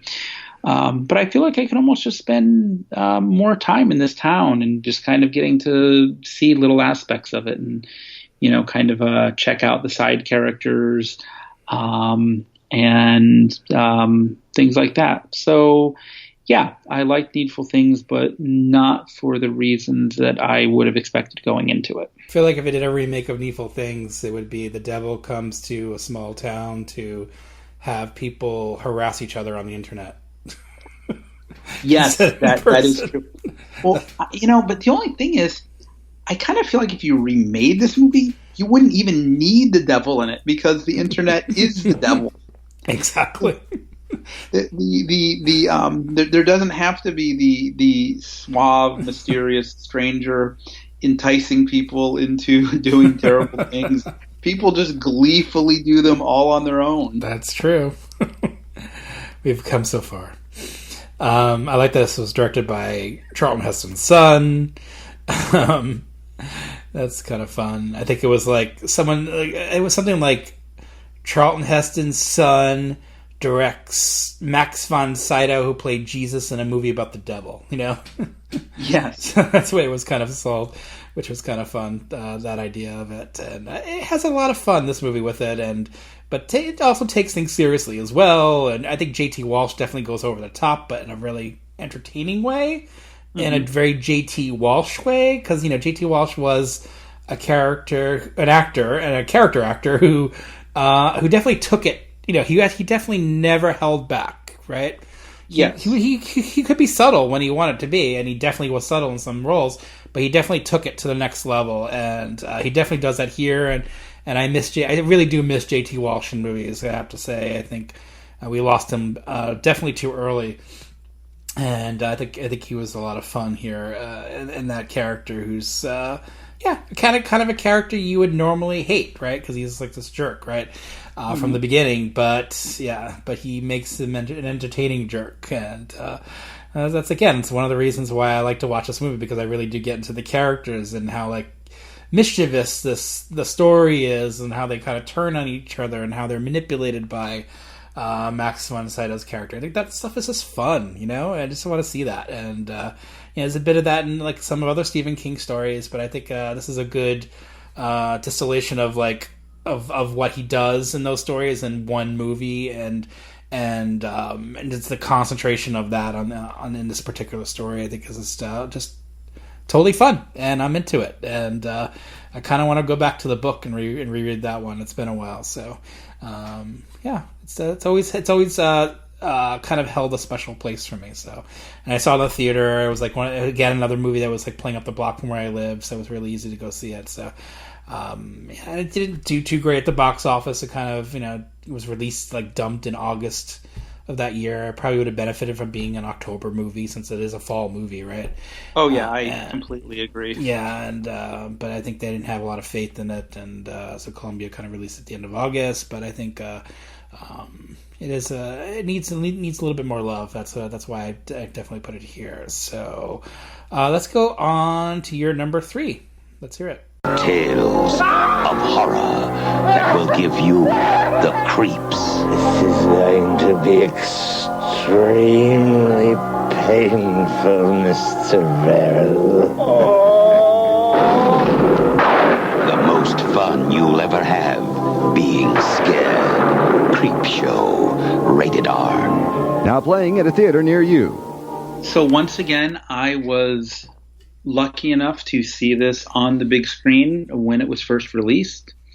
Went to the mall and saw Creepshow, not having really much of an idea who George Romero was, but I think by this point I knew who Stephen King was. I definitely knew that I loved horror movies, and so I didn't realize that this was kind of a collaboration between 3 heavyweights, King, Romero, and of course Tom Savini on the special effects and makeup. And this might have been my first anthology horror movie that I saw, or maybe just my first anthology movie altogether. And there's not a lot I can really say about Creepshow that hasn't been said, or that people don't know if they have seen it themselves. It sounds strange to say a horror movie was charming and delightful, especially one that was kind of, grisly like this. But there is a certain charm to it, and a sense of playfulness and wit.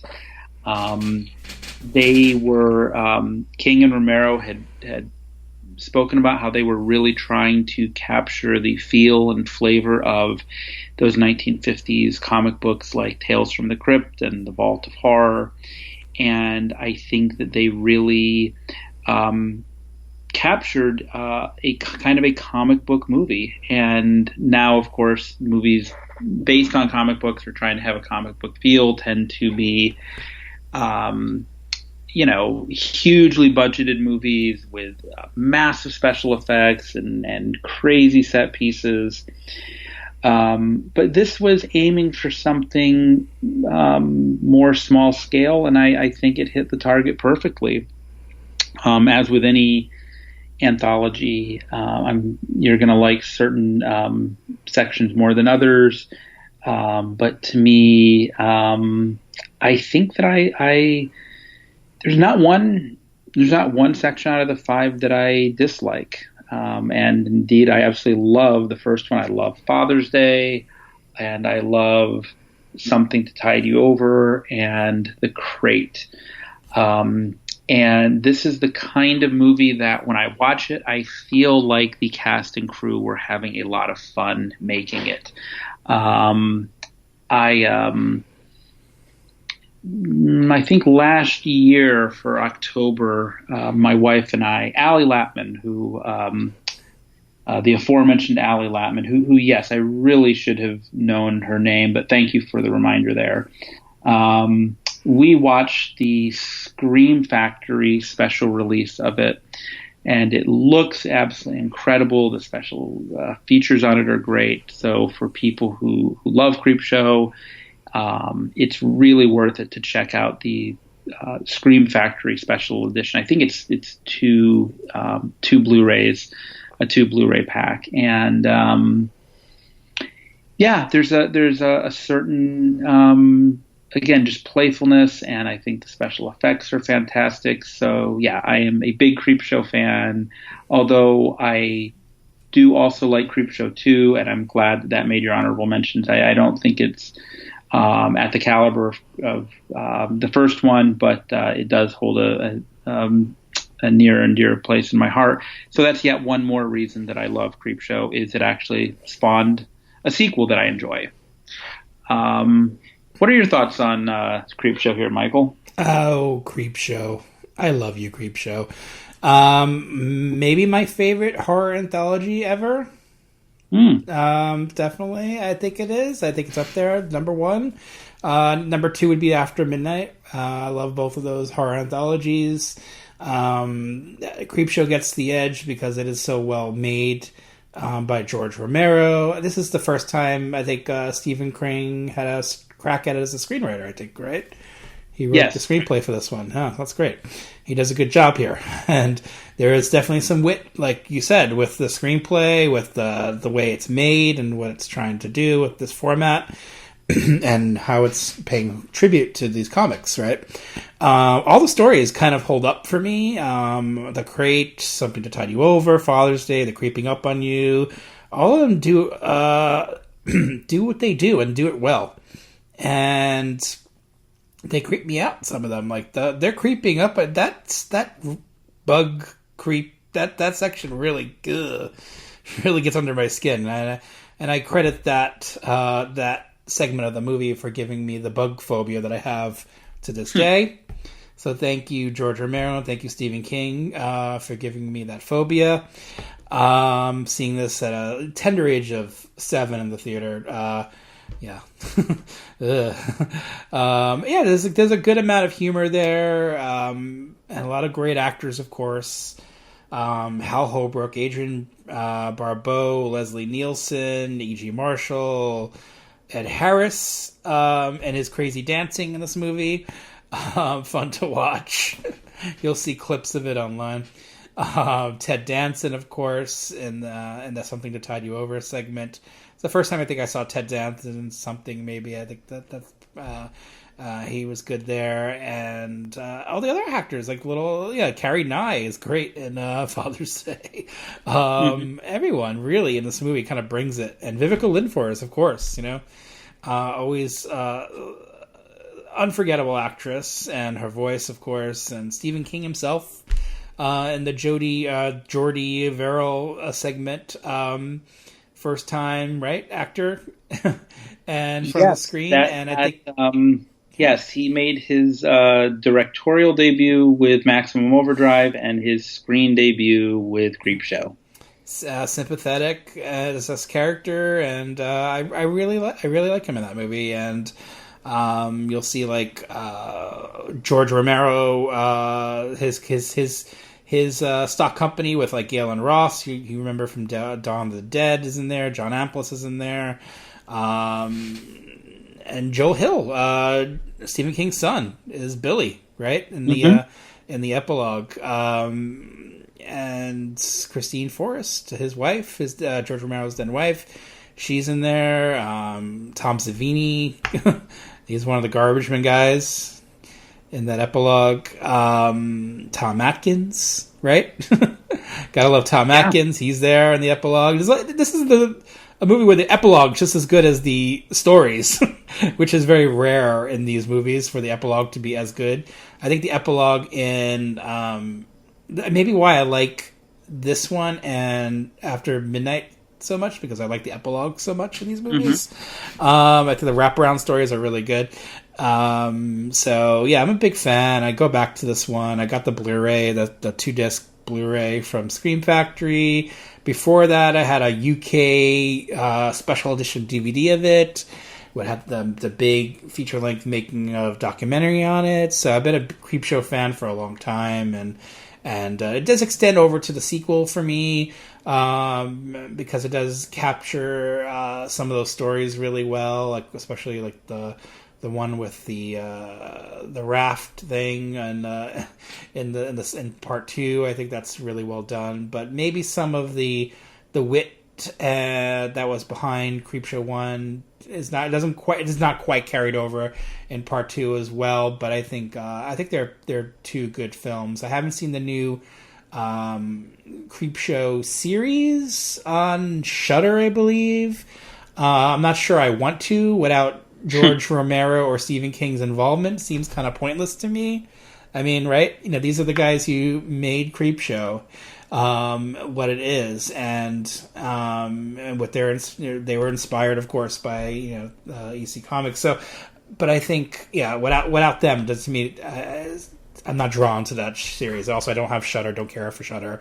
I have Blu-rays. I watch those. So, yeah, I'm into Creepshow. I'm a big fan, so I'm glad you have it on your list, because I would have been on my list anyway. So, yeah, and it's one of those movies that it seems so obvious and it is so iconic, but just because it's obvious and iconic doesn't mean for a second it should not be there. There is a reason why people still talk about Creepshow, yeah, it's terrific, and I think part of what really added to this film was that it was the first time Romero was working with a fairly generous budget. I mean, this was not a hugely budgeted film, but he definitely had more resources at his disposal this time around, and yet it was still filmed in and around Pittsburgh, and he was kind of far enough away from the studio system. He was able to utilize their resources, but without having them breathing down his neck. So I think that balance of a bigger budget, but still a lot of freedom, really worked in this film's favor. Yeah, it definitely shows. Their stamp is really on this film, and that's why it makes it special, I think, and that's why it's held up for us over the years. I think, a lot of horror anthologies pale in comparison, honestly. A lot of them just don't work as well, and there have been quite a few horror anthologies before this, and there's definitely some that I enjoy, but to have a horror anthology that, to me, all the stories kind of hold up well in their own way, I think is pretty special, so I will go back to it often. All right, here is the TV spot for my number 3. Hey, Miss Claiborne. Can anyone else stay? No, not just yet. When I change my mind, I know exactly where I'm going to start. Dolores Claiborne is just about a perfect movie. Kathy Bates gives an amazing performance. I'm not mad at that witch anymore, and I'm wearing a diamond tiara. Vivid and engrossing. Siskel and Ebert give it 2 thumbs up. The best movie of 1995. What happened in that house? Dolores Claiborne. Rated R. I didn't go Misery because I talked about Misery before, so I went Dolores Claiborne for my number 3. I might have talked about this movie before in the podcast, so I'll be relatively brief. I think Dolores Claiborne is one of the better Stephen King stories. I remember really liking the book when it came out and really getting into this movie. I worked at the movie theater when it came out in the spring of 1995. It came out March 24th, 1995. I played in the theater that I worked at, so I watched it a lot. I've seen this movie many times, and it's weird that I did that because it is not, it's kind of a more serious film. I would say it's much more of a drama than it is a horror movie. This is when Stephen King was getting a little bit serious in some of these films, and I think it really holds up well too. I think he really crafts these characters. They're very richly drawn here, with, of course, Kathy Bates in this really strong performance. To me, it's every bit as good as her Annie Wilkes character in Misery, but she's playing someone who's maybe not as over the top and flashy as that character. So it's not going to grab Oscar voters, but I think, to me, it grabbed me, and I thought she's really good, and she really captured that character that was on the page into this in this film. And of course, Jennifer Jason Leigh playing her daughter, very serious actress, but does such a great job here, and really believable, and you can see the trauma in her eyes. She doesn't even have to say much in this movie, and her character says a lot without having to actually say it. And that's what's great about this film, because it does observe some of those things. There's great dialogue, but I think a lot of it's caught with the reactions of the characters and how they communicate with each other on the screen and relate to each other. And Taylor Hackford did a really good job. This is a really well shot movie. Beautiful cinematography, as somebody pointed out. I think one of the people at their list, the great score. I think it's just a really well done and meticulously made film by Taylor Hackford, and it really shows that they put a lot of effort into it to get the Stephen King story across, and in a good way, in a way that wasn't dumbed down for entertainment value, which was, I think, pretty bold. I think it is a serious film, and meant for grown-ups in a way, where some of them could be, like I picked some pretty silly ones today, like Running Man, right? It's pretty silly, right? Teenagers could have watched The Running Man and not have to think, right? But I think this is more of a thinking man's horror movie, thinking person's horror movie, a better way to put it. But I do believe that if you haven't seen it, I think you should give it a shot, and you'll get caught up in the performances for sure, and some of the atmosphere. I think it captures a really, I don't know where it was shot, but I think whatever they did, it really captures that.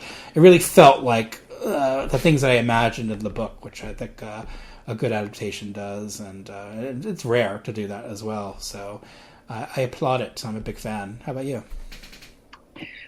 Yeah, I had not seen it before preparing for this podcast. It was just another one of those ones that had somehow slipped through the cracks, even though I really like both the actresses and think Taylor Hackford has directed some terrific movies.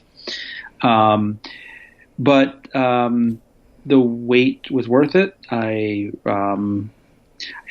almost said, "Oh, I really enjoyed it," but no, I did not enjoy this movie. This is not a joyous film. Yeah. But I was absorbed by this movie. I felt the characters were very well drawn, and there was a woundedness to them that felt very authentic to me.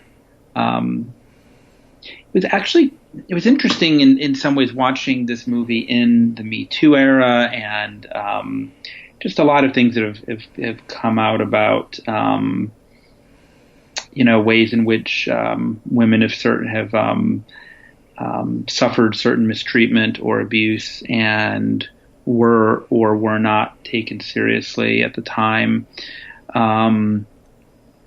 And so I found myself absorbed in the movie and somewhat saddened by it, because I did care about the characters, and their struggles were very engaging. As is so often the case with King, I feel it is just a very compelling story. I feel that he didn't adapt his book to the screen, but the central dilemma and the mystery that he lays out, I found very compelling.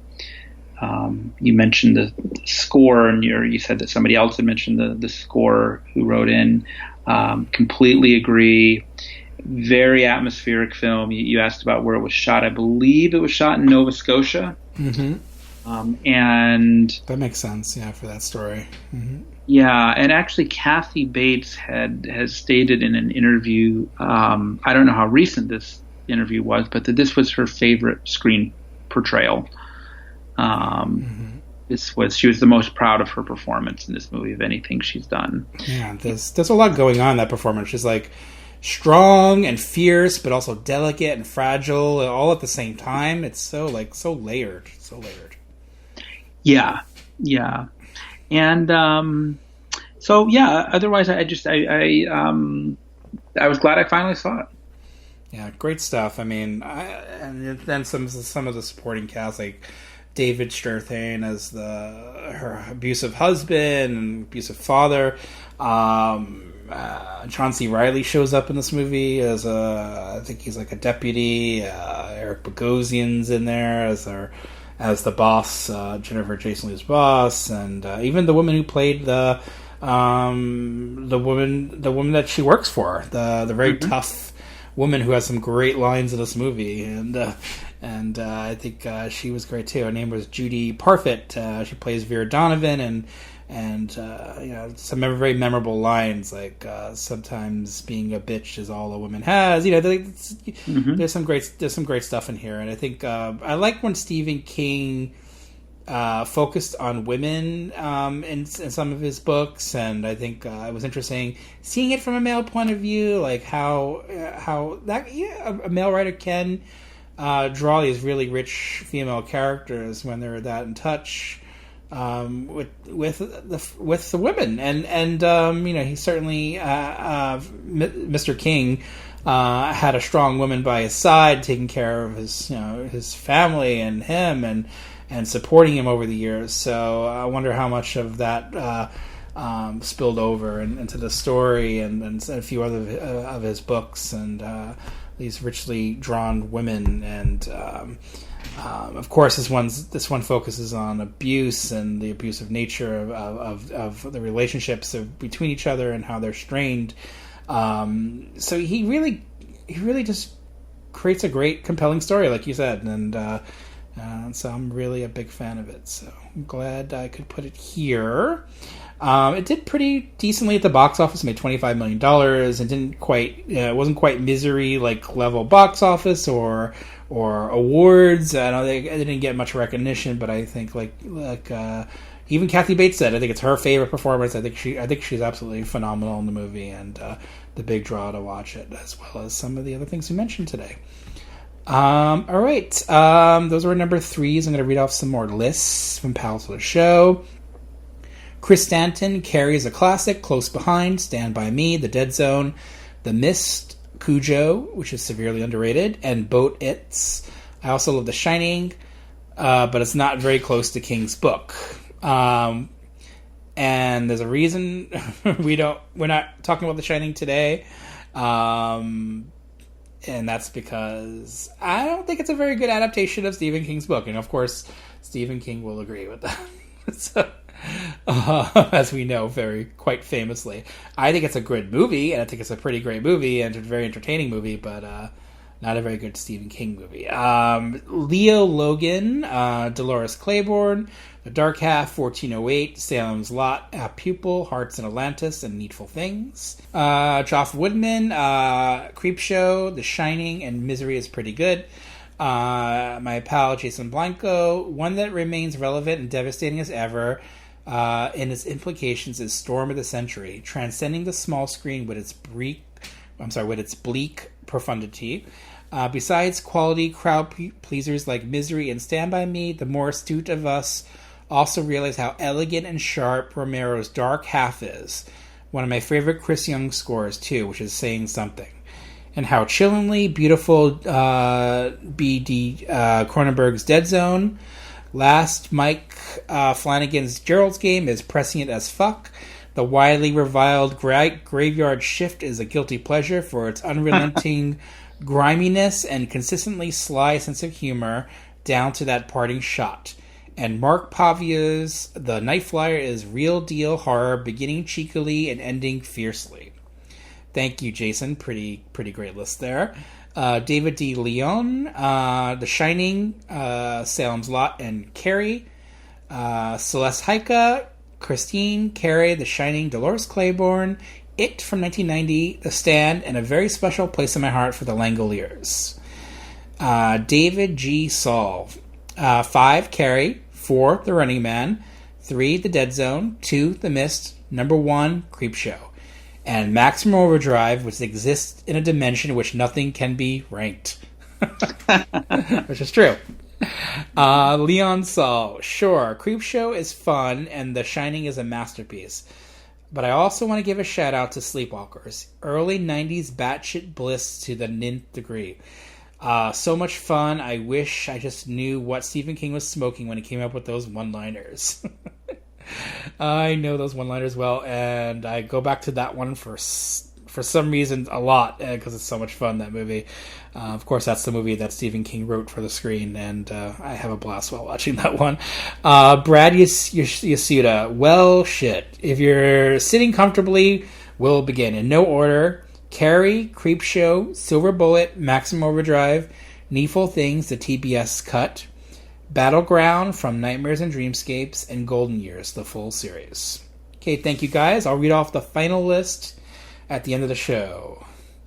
Here is your number 2. Oh man, where do you hear this? 8 o'clock. What is it, man? You guys want to go see a dead body? Columbia Pictures presents Kid's gone. They're never gonna find him. Not where they're looking. a Rob Reiner film. I'm never gonna get out of this town now, my Gordy. You can do anything you want, man. Stand By Me. There's 4 of us, Eyeball. You just make your move. You're dead. Rated R. Now in select cities. Sneak preview August 16th in additional cities.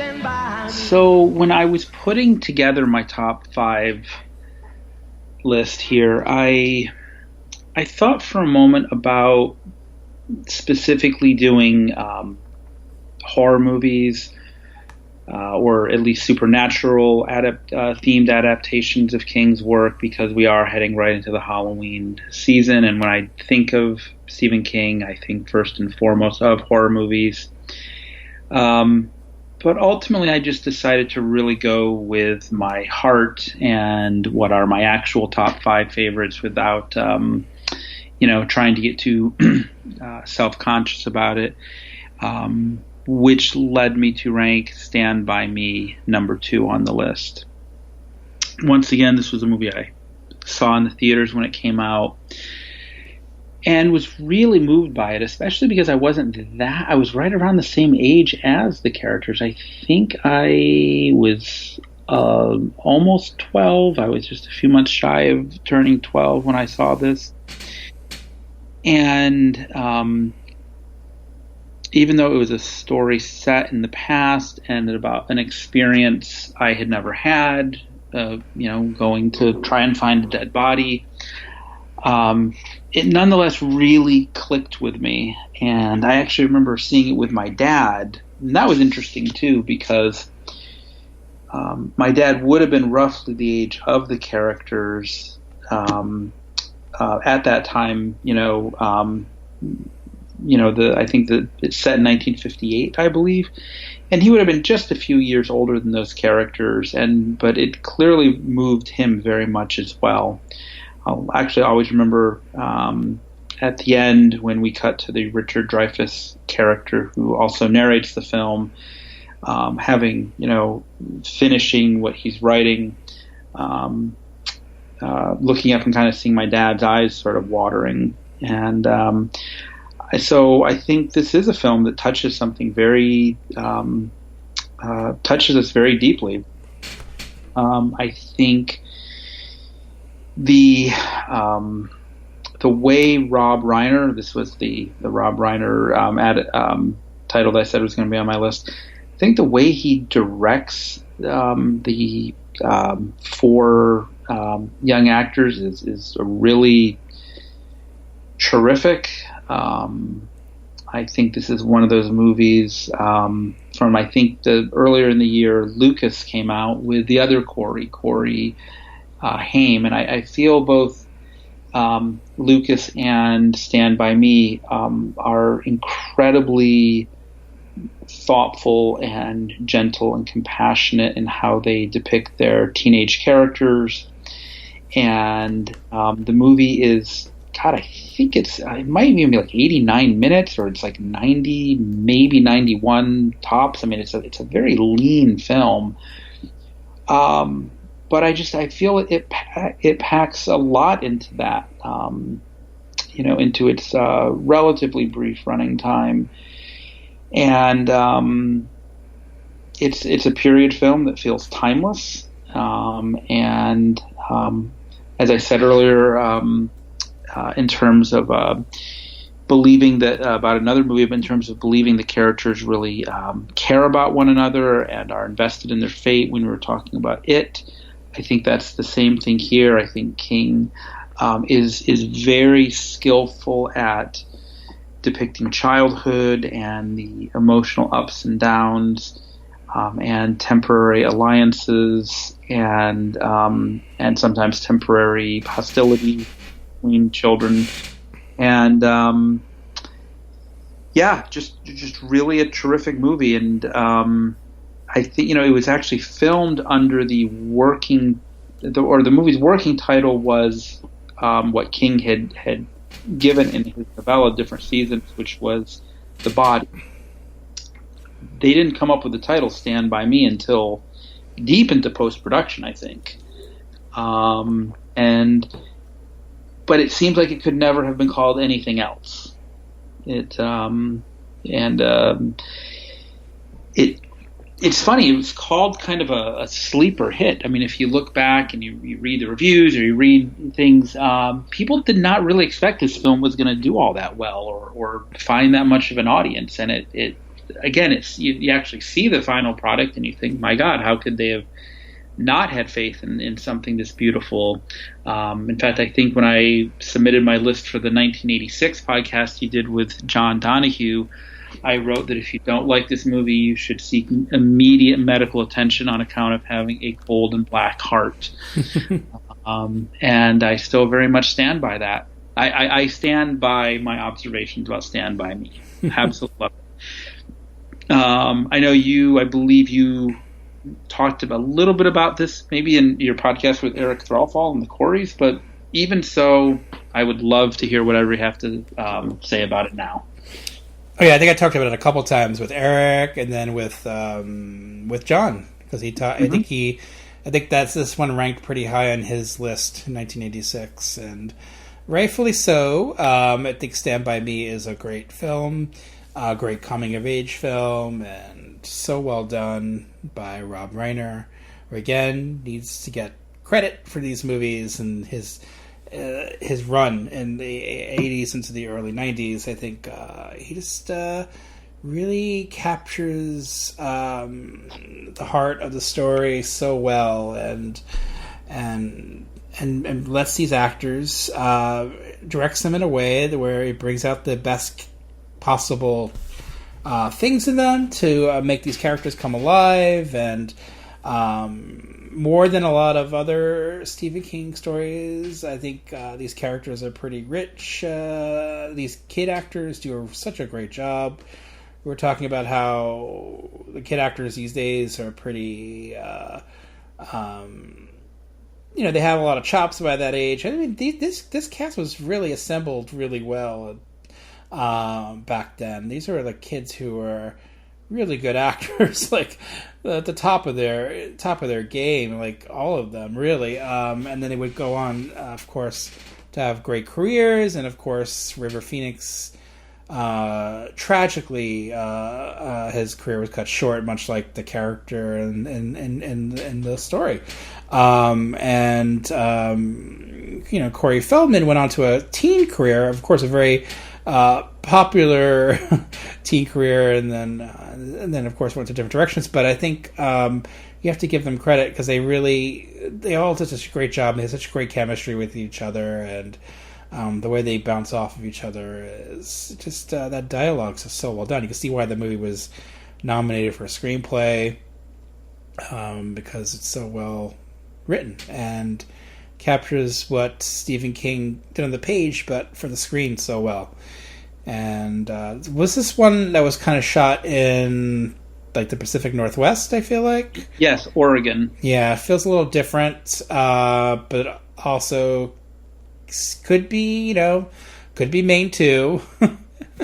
Though it has a little more specific vibe of the Pacific Northwest, which I like. It gives it a little texture, and I just think it's set in Oregon, I think, too. Right, Castle Rock, Oregon. Well, it was not set in, unlike the Dead Zone, it was not set in Castle Rock, New Hampshire. That's for sure. Really, what we're trying to say, there's a Castle Rock in every state. Wherever you are right now, there's a little Castle Rock, Michael. A little Castle Rock in all of us. In all of us, exactly. This one, just definitely there's a lot of heart to this movie, and it does fill me with emotion, and has filled a lot of people with emotion. And I will say that at the time, I really got tired of that song, "Stand By Me." It was so overplayed in 1986. I'm like, that fucking song again. But I've come around to it more over the years, so I'm not as bitter as I once was about that song. But the movie really does hold up well, and I think it was one of the very first Blu-rays I bought was Stand By Me. Yeah, it's a good way to start building your collection. Mm-hmm. And I there's something about this movie too that is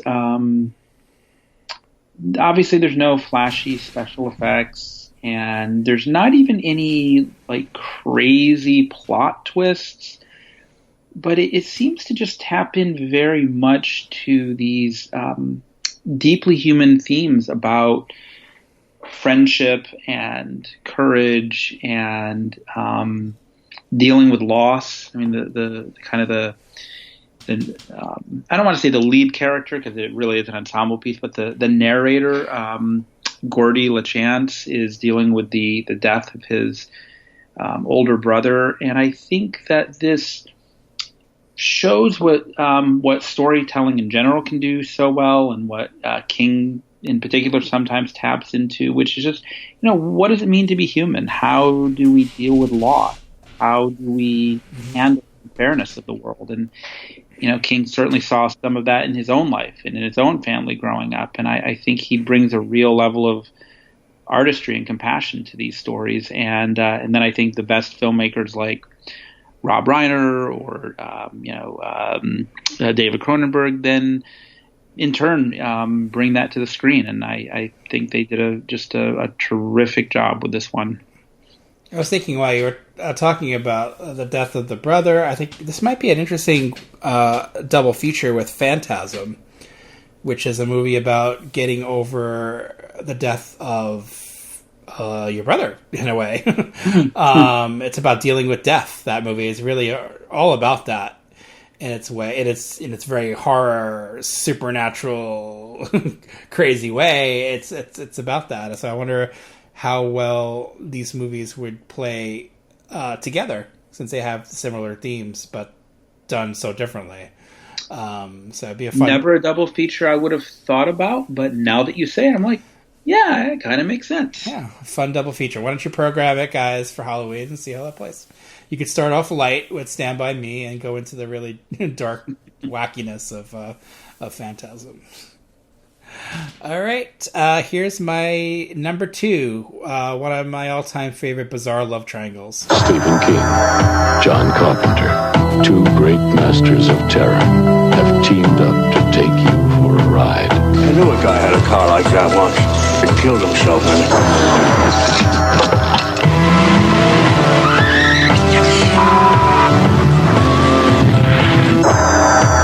Christine, based on the best-selling novel by Stephen King, rated R. Now playing at a theater near you. John Carpenter's Christine. John Carpenter could do no wrong in the 80s. Name a John Carpenter movie from the 80s that doesn't work. Can you? I can't. And in fact, it's startling to think of how some of those films at the time were not terribly well received, but now they are deeply beloved and have clearly stood the test of time. Yeah, Carpenter was at the top of his game, no question. On the top of his game. Great director here, taking an assignment, taking a Stephen King book, Christine, and adapting it to the screen and doing a great job. This is the marriage of two titans of horror, Stephen King and John Carpenter, and what a great marriage it was. To me, Christine is a great, great, great love story between two men and a car. And it just really goes for it. And I never really picked up on that as a kid. I just saw it as a killer car movie, as most people probably did back then. And on that level it is. But you know, it is also a love story of a guy between a guy in a car, but his best friend as well. I mean, they're vying for their attention, right? This car wants Arnie. And Arnie has this great friend in Dennis, and this car definitely gets between them. It certainly does, and becomes very consuming. And I just like where the story goes with that, and it's not heavy-handed. That's why you can completely miss the fact that it is like a love triangle. But I think John Carpenter has gone on record saying that it is that for sure, and it's there in the story. And I just love that it's there, and I love Keith Gordon in this movie as Arnie. I think he's great and really brings his character to life and in a very special way. And I even like John Stockwell, as the jockey Dennis character. I think he's good here, and you do get a genuine sense that he cares about Arnie, and where they're an unlikely duo. There's not kind of opposites attracting kind of situation here. Alexandra Paul plays Lee. She's somewhat forgettable, but I like her though. I think she's resourceful in the film, and I think she's attractive. But I do kind of mix her up with a lot of other actresses. Like I thought she was someone else growing up. I think I might have mistaken her for Catherine Mary Stewart or someone like that. Kind of a similar vibe. There was another actress that had a similar name. I can't remember now, but Robert Prosky's in there, and of course great character actors like Robert Prosky and Harry Dean Stanton in this movie, and Roberts Blossom. I forget his name is Roberts Blossom. Yes. The S at the end of his first name. Interesting. Yeah. So some great character actors. Oh yeah, Kelly Preston, of course, she's in there somewhere. It's just a really well done movie from beginning to end. Of course, John Carpenter using that frame to really tell his story and the widescreen look of his film, and of course a movie about car and a machine and how it can where it can go with obsession, and I just love all of that, and I think it's so well done. And of course the horror element is great in this movie, and to me, Christine can do no wrong. I think it's a really great film, and I think some people may not count it as one of the better John Carpenter movies, but I don't know. For some reason, I think to me it is. It's like it's him taking a project but doing such a great job with it, and really bringing out the best in all the departments, and hiring great people to do a great work. I even love the score. I mean, the score is really memorable too. So I'm a huge fan of Christine. How about you? Yeah, he talked about how John Carpenter could do no wrong in the 80s, but if you take just a moment to think about how wrong this movie could have gone, I mean, just the basic storyline, I could easily see people kind of rolling their eyes. What a haunted car, a killer car, what? And it's a kind of somebody becomes possessed by their car. I don't know about that. And yet Carpenter and his cast really sell it, and they sell it with great style. It's strange to think that this was a project that Carpenter kind of jumped onto at the last moment. Just the summer before, his remake of The Thing came out, and as much as we love it today, and it is considered a classic and a masterpiece, it was absolutely reviled at the time. It was a critical and commercial disaster, so much so that Universal Pictures had already hired him and the screenwriter of The Thing, Bill Lancaster, to adapt another King book, Firestarter. They were all set to go on Firestarter, and Carpenter was really jazzed about the script. He still says it was very different than the film that was eventually made, but he absolutely loved it. And Universal was so embarrassed about how the thing was received that they didn't just fire Carpenter, they fired the screenwriter and just decided to start all over. So he was kind of scrambling for something to do, and kind of jumped on to Christine, and has said that he was kind of doing it out of desperation. His heart really wasn't in it, and so forth. But man, you could fool me because you obviously fooled me, because I saw that and I thought his heart was totally in it. Yeah, and he likes to underplay this thing, like when he talks about stuff like that. There's no way his heart wasn't in it.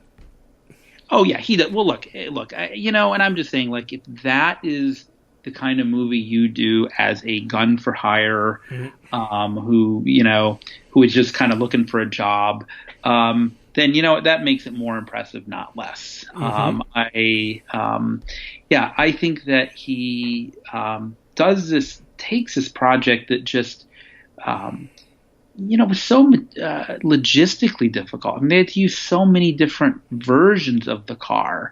There's that famous scene where Christine repairs herself, where she is all dented and battered and broken, and basically renews herself. Kind of gives birth to herself right in front of Keith Gordon's character, and there was a much less visually rich way to tell this story, and Carpenter really, he went for the visually imaginative and stylish approach, and I think it works beautifully. I think you pretty much hit the nail on the head about why this movie works, and and I agree with you that it's kind of almost a little bit of a lost film in Carpenter's filmography. People just don't really seem to talk about this very much, and yet over and over again I will come across people who will say at some point when we're talking about films, almost kind of sheepishly, they'll be like, hey, and I have to say, I really do like Christine, as if they think maybe they're the only one who loves it. In fact, my friend, I have a good friend named Ben, not Ben Schur, but who Christine is his favorite Carpenter film. And I know another guy who Carpenter is his favorite director of all time. And Christine is right up at the absolute top tier of his favorite movies. Terrific movie, and it's kind of been forgotten about in some ways over time. So I hope anyone who's listening to this podcast who has not watched Christine will feel compelled to go out and watch it. For sure. I've always loved it. I saw it at the theater. And I saw it in the Lowe State Theater in Times Square, along with The Keep. And I remember totally sleeping through The Keep, but being totally awake for Christine. So that says a lot there. The Keep did not keep your attention. No.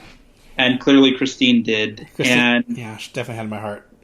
Yeah. Well, and by the way, I think just within the last year or so, there's actually a book that has come out all about the making of Christine. It's called Hell Hath No Fury. I haven't read it, but I came across it online, and it looked like it's a pretty comprehensive book about the making of that film. So there's obviously over time, a lot of people have paid more serious attention to it. Yeah, my friend Lee Gambin wrote that book. He also wrote a book about Cujo. So he's a big Stephen King fan, and he's done several books and that tome on Christine is pretty great, and then the Cujo one I haven't read, but it looks great too. So and here I was just giving Lee some free advertising, telling people about his book. Read his book, guys. Yeah, tell Lee he owes me one. I have a toy Christine car somewhere, like a little car. There was like a like maybe 5 years ago, someone put out little Christine cars, and I snagged one. So love Christine the car, and love the movie. All right, those are our number 2s. Before we get to our number 1s, I'm going to read off the final list. And this is from my good pal, Ara Alishan, who co-hosts the show. I've always been a sucker for Stephen King adaptations. In fact, I was considering suggesting it as a podcast topic at some point. I once had an entire section in my movie collection dedicated to Stephen King, right next to the books. So it's safe to say these stories are near and dear to my heart. Sure, as adaptations, they're not always faithful to the source material, but oftentimes these changes actually improve upon King's brilliant ideas. It would be hard-pressed to organize a top 10, so here are a few of my personal favorites in alphabetical order. Carrie, Cat's Eye, Children of the Corn, Christine, Creepshow, Creepshow 2, Cujo, The Dark Half, The Dead Zone, Firestarter, 1408, Graveyard Shift, The Mangler, Maximum Overdrive, Misery, The Mist, Needful Things, The Night Flyer, Pet Sematary, The Running Man, The Shining, and The Simpsons Treehouse of Horror 5 segment from 1994 called The Shining. Silver Bullet, Sleepwalkers, Sometimes They Come Back, Stand By Me, Tales from the Dark Side of the Movie, and last but certainly not least, Thinner. I'm tempted to get into what I love about each and every one of these, but I already feel guilty for making you read that entire list. Looking forward to the episode, Meep. But remember, all work and no play make Homer something. Thank you, Ara. That's a great list. Thank you, everyone who's written in your list. I love them all. And let's get into your number 1. Here it is. By the power vested in me by the state of Maine, I hereby order you to serve 2 life sentences back to back. Spellbinding, riveting, unforgettable. The Shawshank Redemption is one of the best films of the year. An emotional blockbuster. A monumental achievement in filmmaking. What are you talking about? The Shawshank Redemption. Rated R. At select theaters Friday. So, when this movie came out, I had so little interest in watching it. I don't know, I remember the poster and the marketing campaign for the film, for whatever reason, just left me cold. So I ultimately did not see this in the theater, and I remember it just kind of seemed to come and go for such an enduring and iconic film. The very few people who seem to have saw it at the time of its release in the theater spoke about it very highly, but it just kind of, just didn't really catch fire.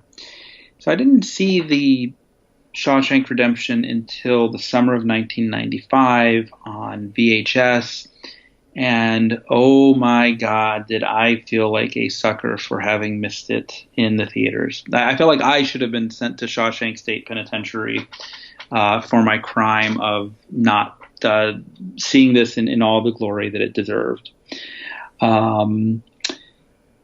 So the Shawshank Redemption has been written about a lot, talked about a lot. I think it's ranked number 1 on the IMDb favorite movies of all time. And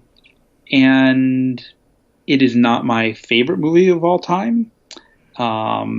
But it is my favorite Stephen King adaptation of all time, and it is my wife's favorite movie of all time. For all my joking earlier about not recognizing Allie's name, I think it says a lot about her lovely and beautiful heart that this is her favorite movie, and that its themes of friendship and hope speak to her so deeply. I love you very much, honey. Yeah.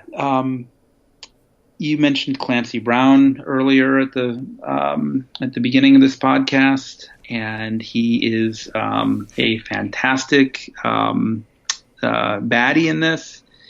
He is not the main villain, which would of course be the Warden, but he is a absolutely terrifically effective henchman for the main baddie, and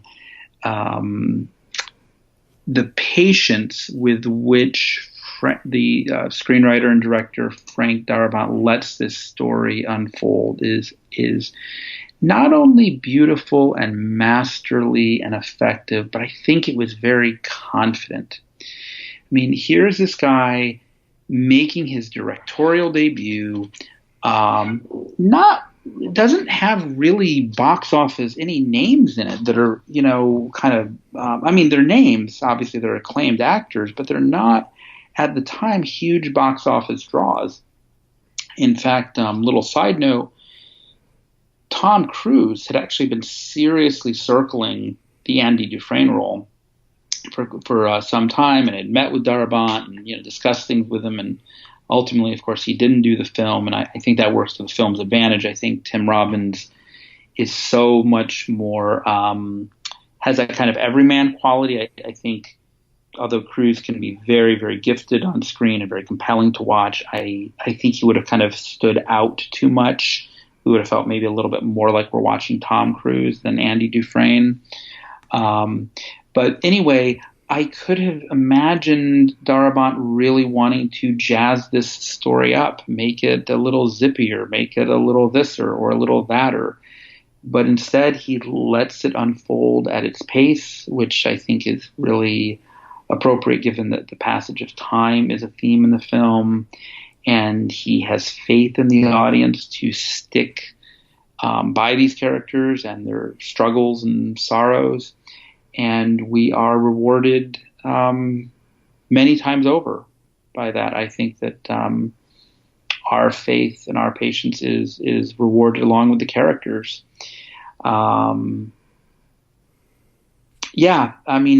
There are just so many incredible scenes in this movie.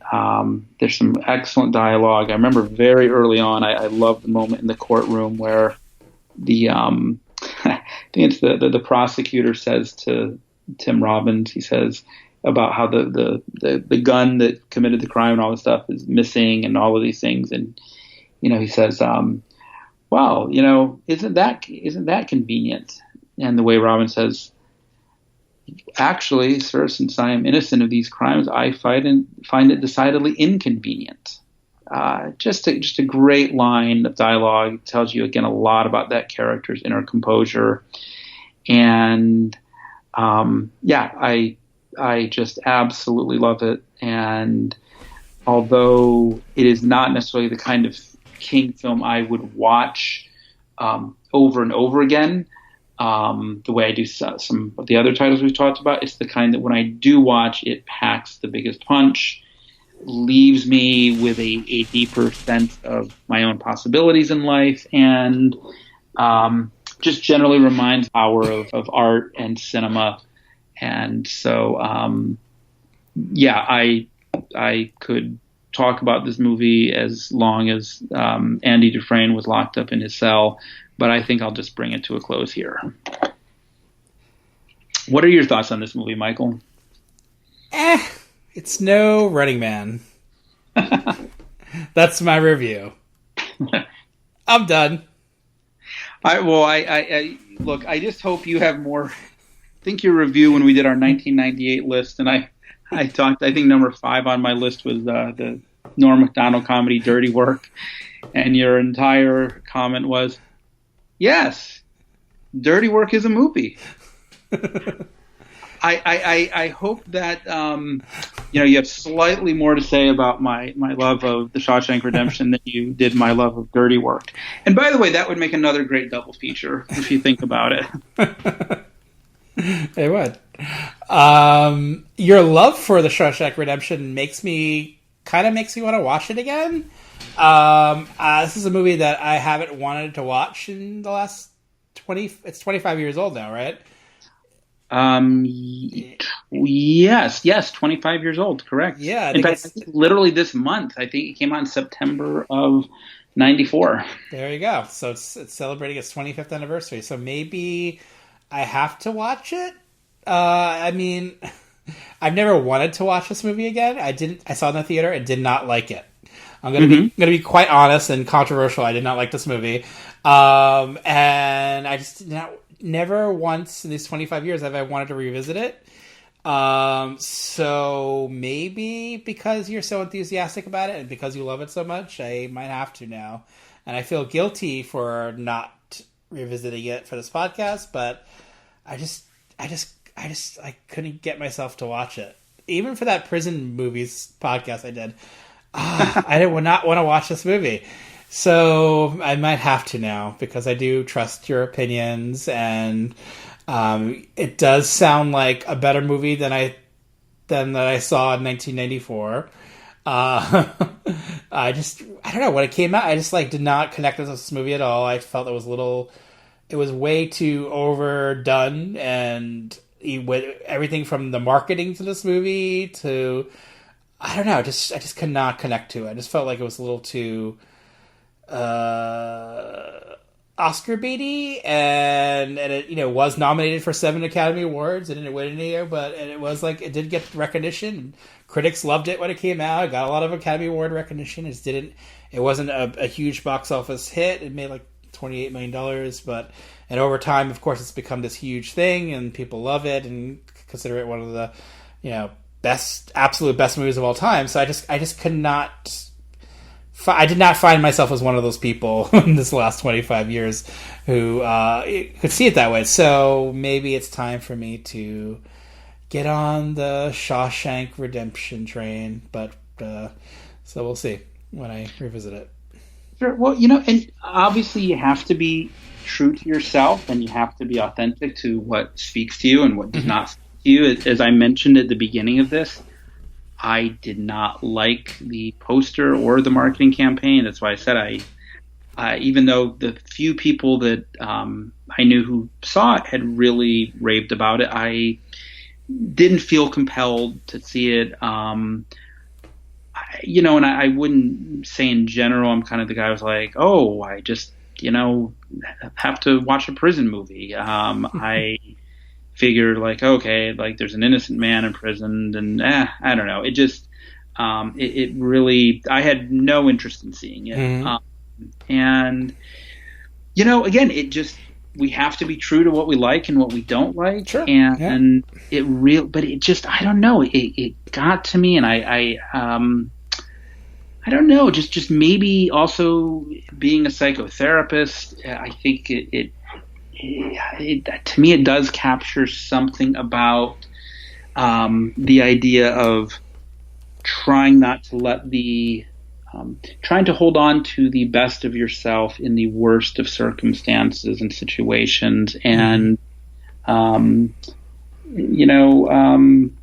look, you might like the movie that I just described a lot more than the movie that's on the screen. I had that experience happen a few times where your version is great. It sounds really good. I've had that. I've read reviews of movies or talked to people, and I said, God, I feel like I really love the movie you just described to me so much more than the movie that, played on my, television screen. But so I really admire your honesty, and that you didn't try to, you didn't try to, soften the blow here on your feelings about it. So, but all that said, trust me, I am sharpening the axe on my review. I'm just letting you know, whatever your next movie is, whatever it is, just know that there's going to be some payback. Okay? Oh yeah. My next movie is Dirty Work. So there you go. My favorite Stephen King movie is Dirty Work. All right. Well, he was so prolific, and everybody knows now that he used Richard Bachman as, a pseudonym to write a bunch of books. Not that many people know he also used the pseudonym Norm Macdonald to write some big screen comedies in the 90s. Did Norm Macdonald write Dirty Work? How could a film so heartfelt, so obviously narrated? I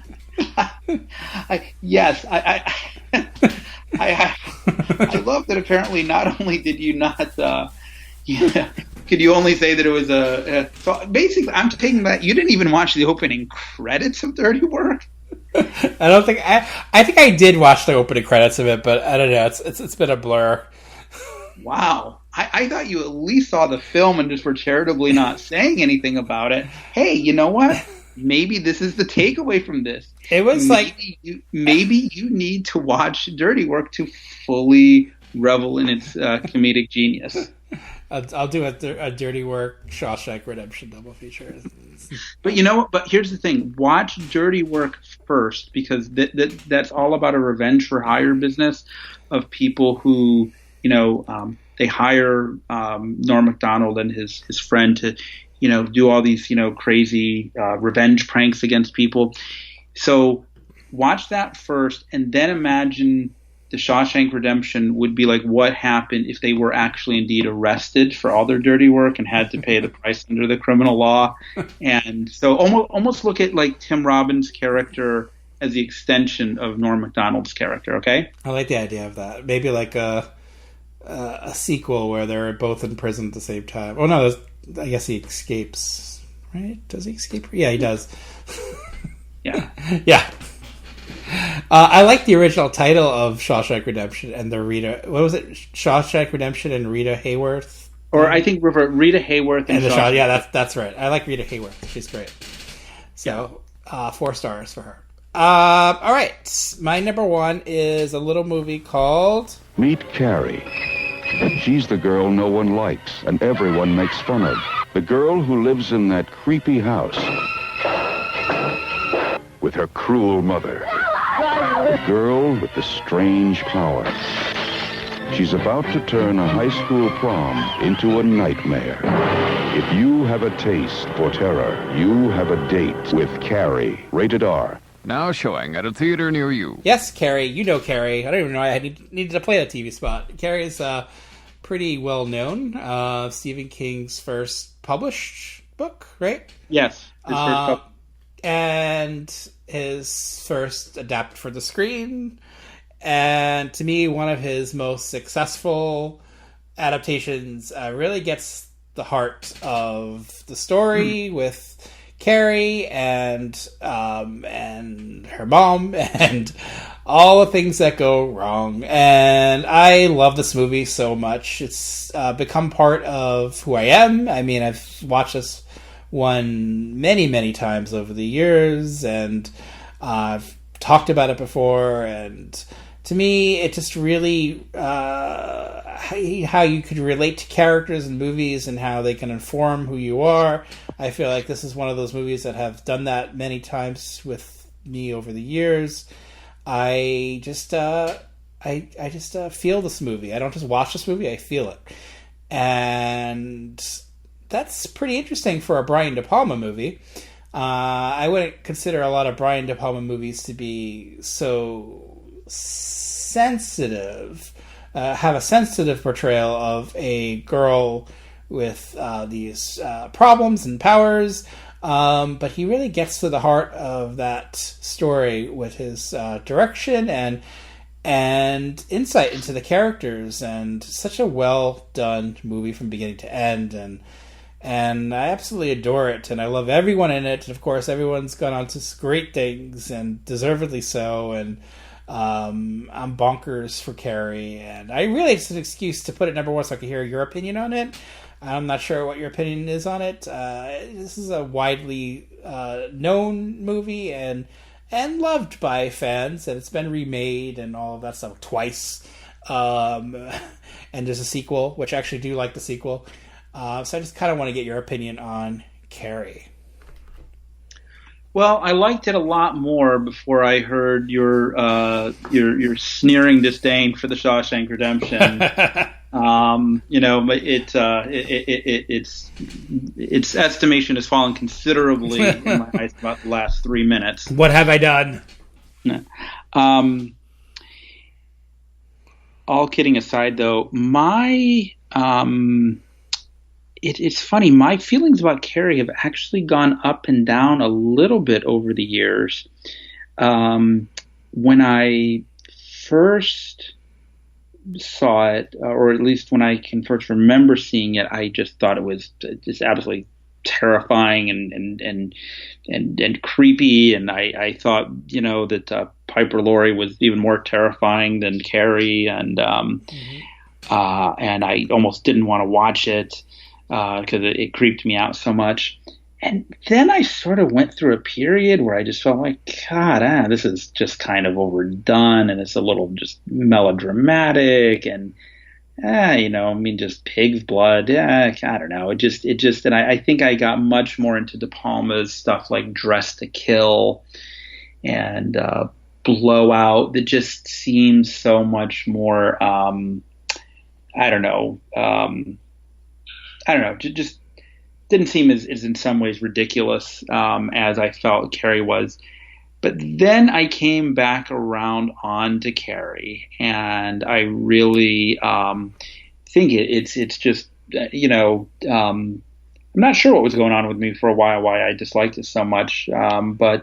It's an incredibly creepy, stylish, and entertaining, effective horror movie that King himself has said not only does he love the movie, he actually thinks it's better than his book.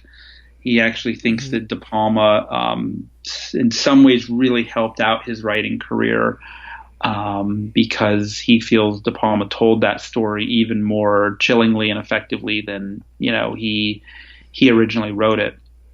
And as somebody who has also read the book and liked the book, I think King has a point. I think De Palma really was,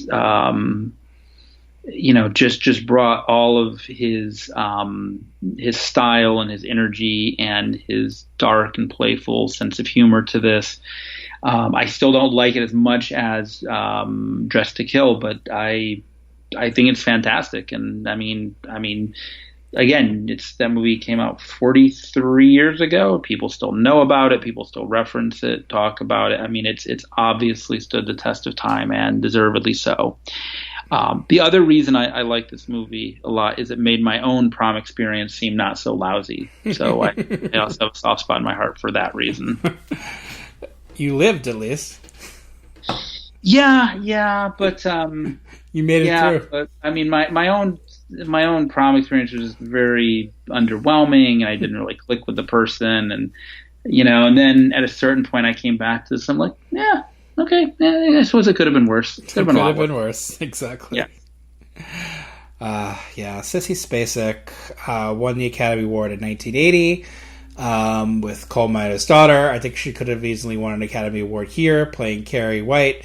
Piper Laurie, same deal. She's so great in this movie. Everyone, going through the whole cast. Amy Irving, William Catt, John Travolta. Nancy Allen is so amazing in this movie. I love her character. Chris Hargison, the bitch character. Be the perfect template horror movie bitch character to come in like, say, slasher movies. Like, she's so good. PJ Souls, of course, is that. Betty Buckley as the teacher, so good. Everyone, all the supporting players do such a great job, and every on a craftsman level, just the way it's shot and the use of split screen, of course, and just the horror that's not just from the technical horror with how Carrie uses her powers, but the horror between the mother and daughter. Has never resonated so much as this movie does. There's been other films that have focused on moms and daughters and how that relationship can go to some pretty dark places and scary places, but none do it as well as Carrie do it. And you can see some of the elements as being over melodramatic and over the top, but I think this is a movie that wears its emotions on its sleeve, and yes, they go to some high fever places, but they are so well done, and you really, like I said, feel this movie. For me, I feel it. I feel every beat of it, and I think I just saw a mosquito go past me. Get away, mosquito! You are scaring me. I gotta kill a bug. See, my bug phobia is here. Creep show. There's a gigantic mosquito. Get away! Yeah, every beat of this movie really is what. This Carrie is my top 5 all horror movies of all time. So that's why it's my number 1 Stephen King movie. I go back to it often, and like I said, I love the sequel. I think the sequel's pretty strong. I know a lot of people don't care for it, but I think for what it is, I think it's pretty solid. I don't care for the remake. I think the remakes are pretty terrible, both of them.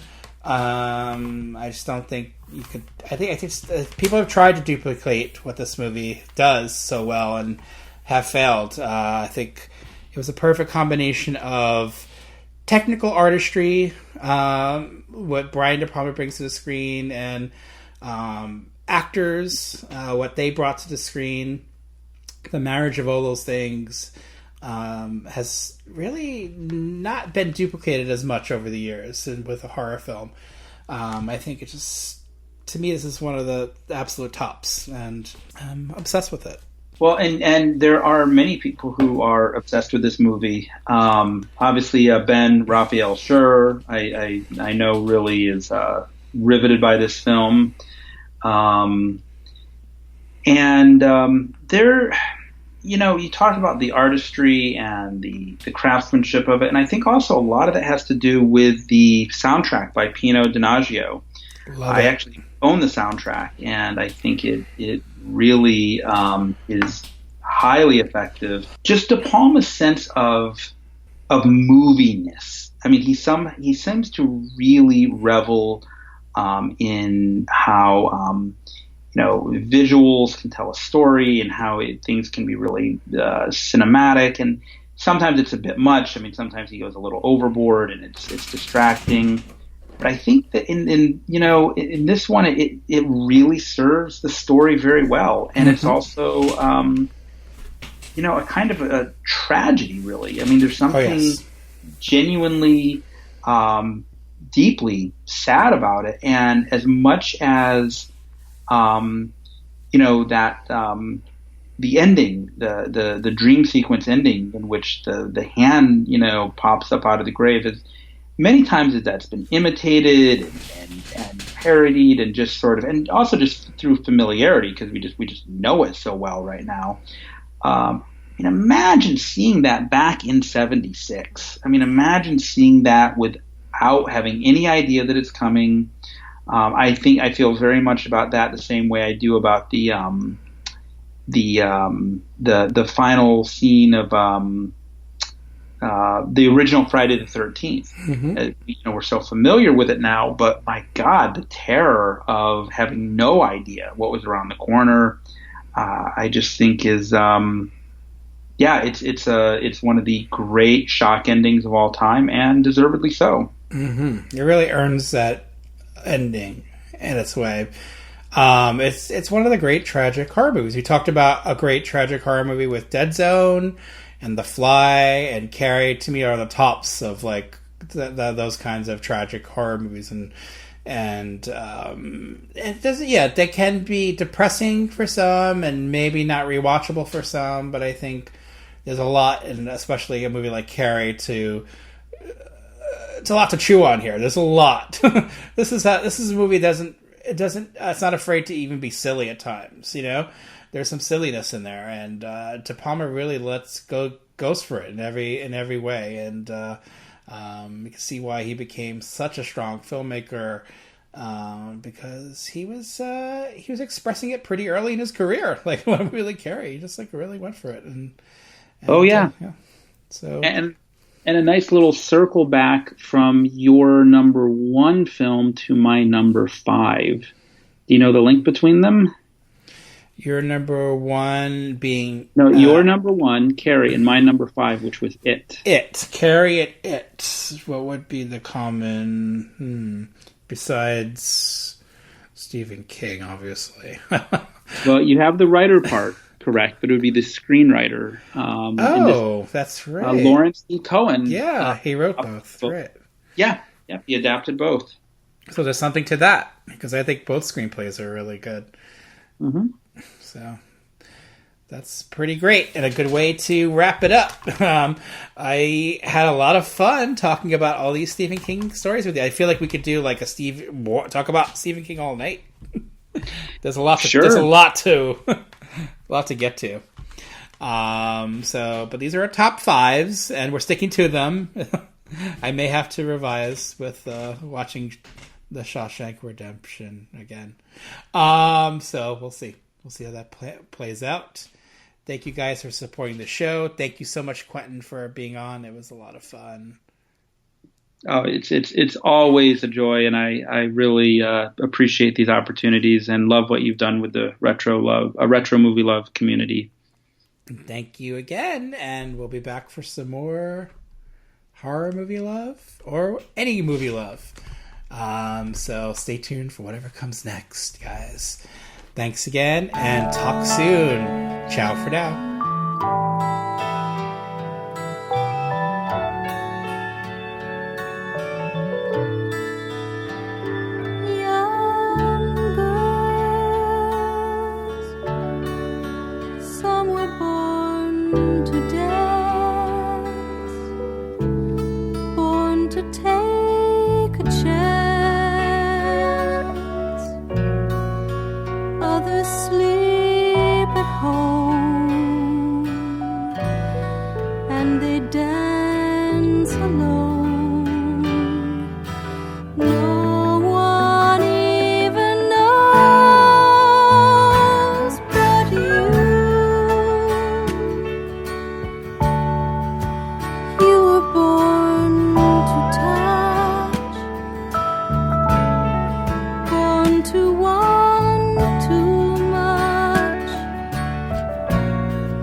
My name is Stephen King.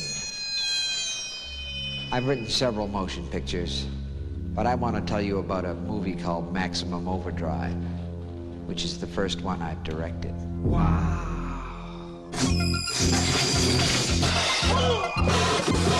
What in the dickens is going on around here? A lot of people have directed Stephen King novels and stories. And I finally decided if you want something done right, you ought to do it yourself. Who was driving it? I don't know. Curtis! It's coming after us! It was my first picture as a director, and you know something? I sort of enjoyed it. I don't know! I just wanted someone to do Stephen King right. You want a war? You got one. I just want to get the hell out of here. So come and spend some time with me and my friends at the Dixie Boy. Spend some time in the dark. Please don't let me in the dark. Help me. I'm gonna scare the hell out of you.